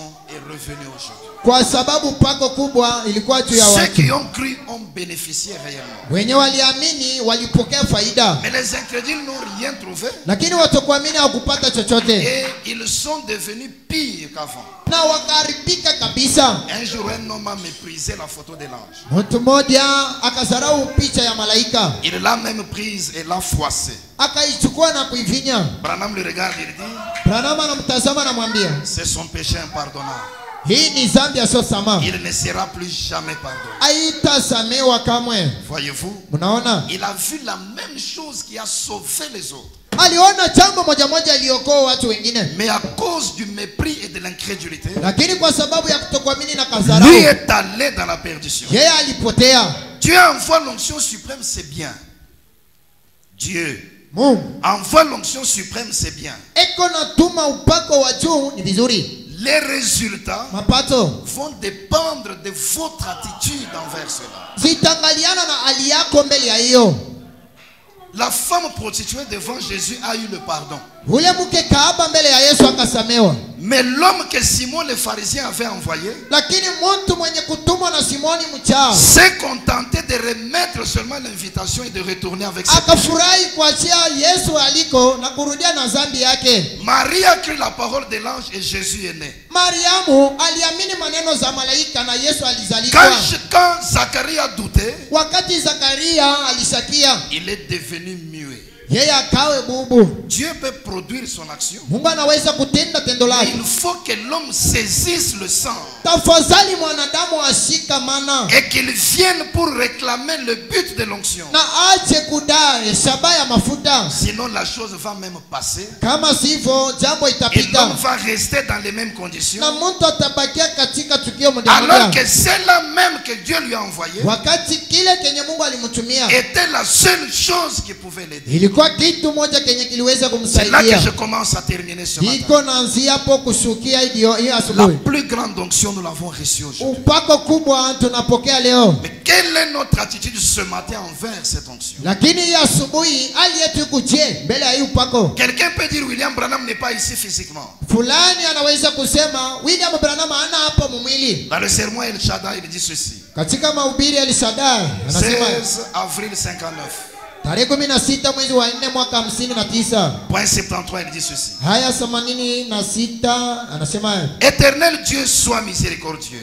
Bwana Mungu uwe na rehema, Seigneur, secoue-les vivement. Bwana uwatingize kwa nguvu, Qu'ils ne regardent pas à la chair. wasitazame mwili, La chair même dans laquelle Dieu avait habité mwili ambamo Mungu aliketi disparut en un instant après cela. ikapotea. Kisha hiyo Elle disparut car Dieu l'avait simplement utilisée. ikapotea kwa sababu ilitumikishwa na Mungu. De même, cette chair qu'il utilise maintenant Vile vile na hii mwili iko natumia sasa va disparaître un de ces jours. itapotea muhimu siku Elle retournera à la poussière de la terre si Jésus tarde. itakayerudia kumavumbi kama Yesu anakawia, Mais l'Esprit de Dieu vivra éternellement. lakini roho yake Mungu itakapoishi milele. Seigneur, que les gens voient cela. Bwana, watu wapate kuiona, Guéris les malades et les affligés. waponya wagonjwa na wenye kuwa na mioyo Sois miséricordieux, ô Dieu, uwe na rehema, o Mungu, et sauve les perdus. waokoa wenye kupotea. Même si le corps n'est pas ici physiquement, Hata vile mwili haiko hapa, mais l'Esprit de Dieu devait vivre éternellement. éternellement. lakini roho wake Mungu ingepaswa kuishi milele. Dans le sermon témoignage, Katika mahubiri ushuhuda 9 mai 51, tarehe 9 mwezi wa 5 mwaka 51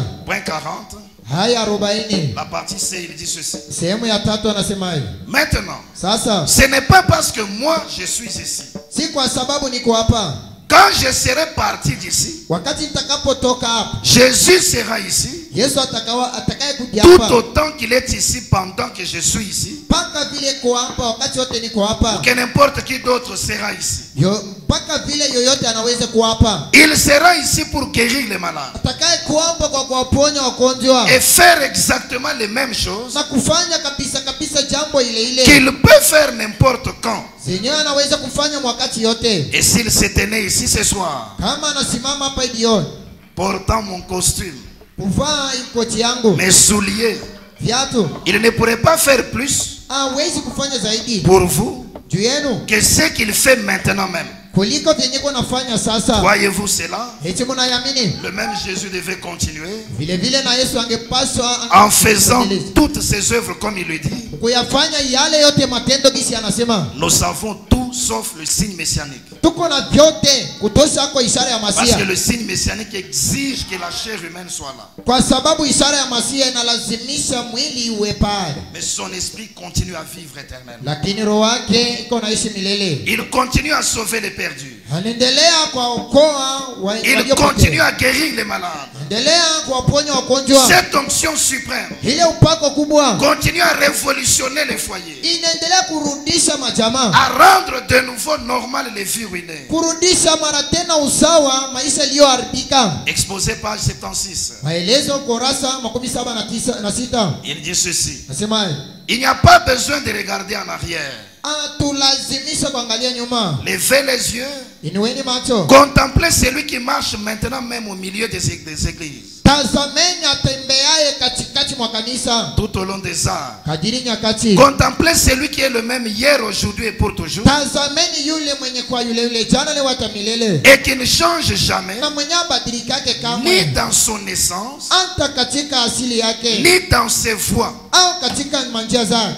Là où 2 ou 3 sont rassemblés en son nom, Penye kukusanyika wawili au watatu mjina lake, il est au milieu d'eux. yupo katikati mwao. Et non seulement au milieu d'eux comme un spectateur bienveillant, Si mpaka katikati mwao kama mwangalizi mwema ou comme un ange témoin, au kama mshuhuda mais malaika, il est là lakini yupo pour exprimer exactement ce qu'il est. kwa sababu ya kueleza kabisa kenye iko Il est la vie, iko uzima, il est le soutien, iko msaada, le donateur de tous les dons excellents de l'Église. uletaji wa mazawadi zote C'est mema. là la chose, mon frère, ma soeur. Jo jambo ndugu na Nous dada, avons reçu le Messie dans notre génération. tunampokea Masia mkizazi chetu. Le même Jésus manifesté dans la chair. Yesu moja moja anaonekana mumwili, Nous l'avons reconnu par les mêmes signes messianiques. tunamtambua kupitia maishara moja moja Cette za plus grande Masia, onction sur un homme ile aujourd'hui, upako kubwa moja moja juu ya mwanadamu, faisant que le Seigneur Jésus kufanya mnamu na kwamba Bwana ait plus Yesu de succès à l'Occident apate kufaulu kabisa qu'il kumagharibi n'en avait eu dans le ministère de l'Orient. kuliko kufaulu alifaulu kumashariki, Mais l'onction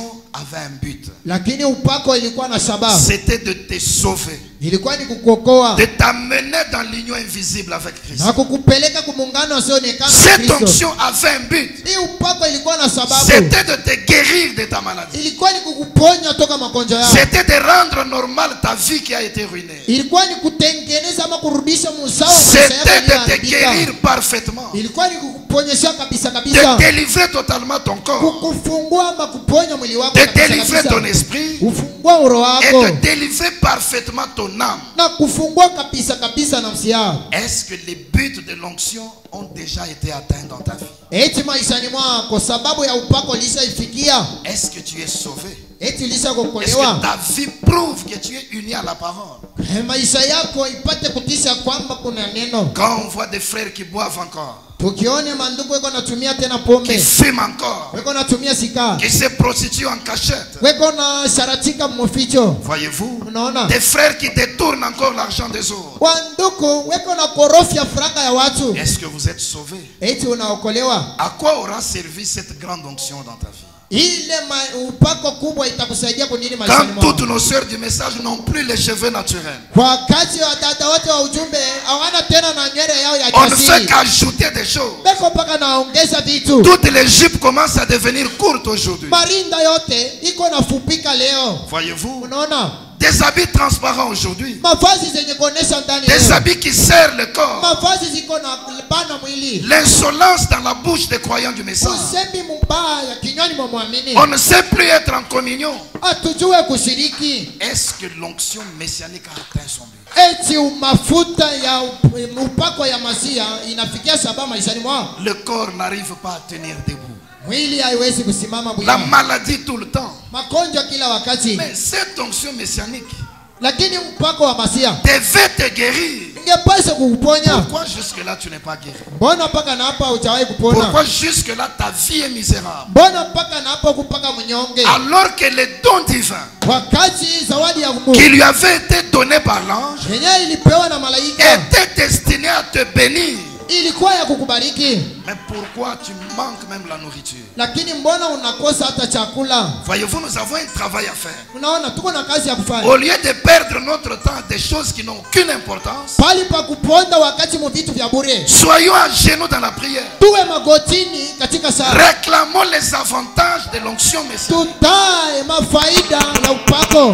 Que le Seigneur nous bénisse ce matin. Bwana tubariki asubuhi. Pendant que nous levons dans cet esprit de foi, Wakati tuko nasimama katika hii roho ya on imani. nous entonne un chant Watutumia wimbo. et nous allons nous tenir devant le Seigneur. Tutasimama mbele ya Bwana. Seigneur, Bwana, permets que cette onction messianique ruhusu hii upako wa Masia produise ses véritables effets dans ma vie. ipamba mapato mazuri maishani mwangu. Nos âmes doivent être sauvées. Nafsi zetu zinapaswa kuokolewa. Et notre vie Maisha yetu doit réellement démontrer que nous sommes sauvés. inapaswa kuonesha kabisa kwamba Nos tumeokolewa. esprits et nos corps Maroho yetu na mili yetu doivent être délivrés de toute mauvaise emprise. zinapaswa kufunguliwa toka maroho mbaya. Que chacun de nous fasse l'inventaire Kila mmoja wetu achunguze maisha yake des effets de l'onction messianique dans sa vie. ya hii matendo ya Masia maishani mwao, Et réclamons nos droits devant le Seigneur. na tutae haki yetu mbele ya Bwana.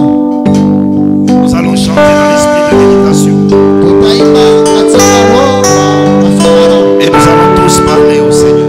Sisi wote tutamnenea Bwana. Alors que le Seigneur lui-même est au milieu de nous ce matin. Wakati Bwana yeye mwenyewe yu katikati mwetu ya Parce que siku. nous sommes plus de deux, plus de trois réunis ensemble. Kwa sababu tuko zaidi ya wawili, zaidi ya watatu walio. Et s'il est au milieu de nous ce matin, Kama yuko katikati mwetu ya asubuhi. ne sors pas de ces lieux sans Saint-Esprit. Usitoka pa nafasi bila Roho Mtakatifu. Parce qu'il est la vie. Kwa sababu yeye ni uzima. Ne sors pas ce matin avec les inquiétudes. Usitoke pa nafasi na wasiwasi. Parce qu'il est le souffle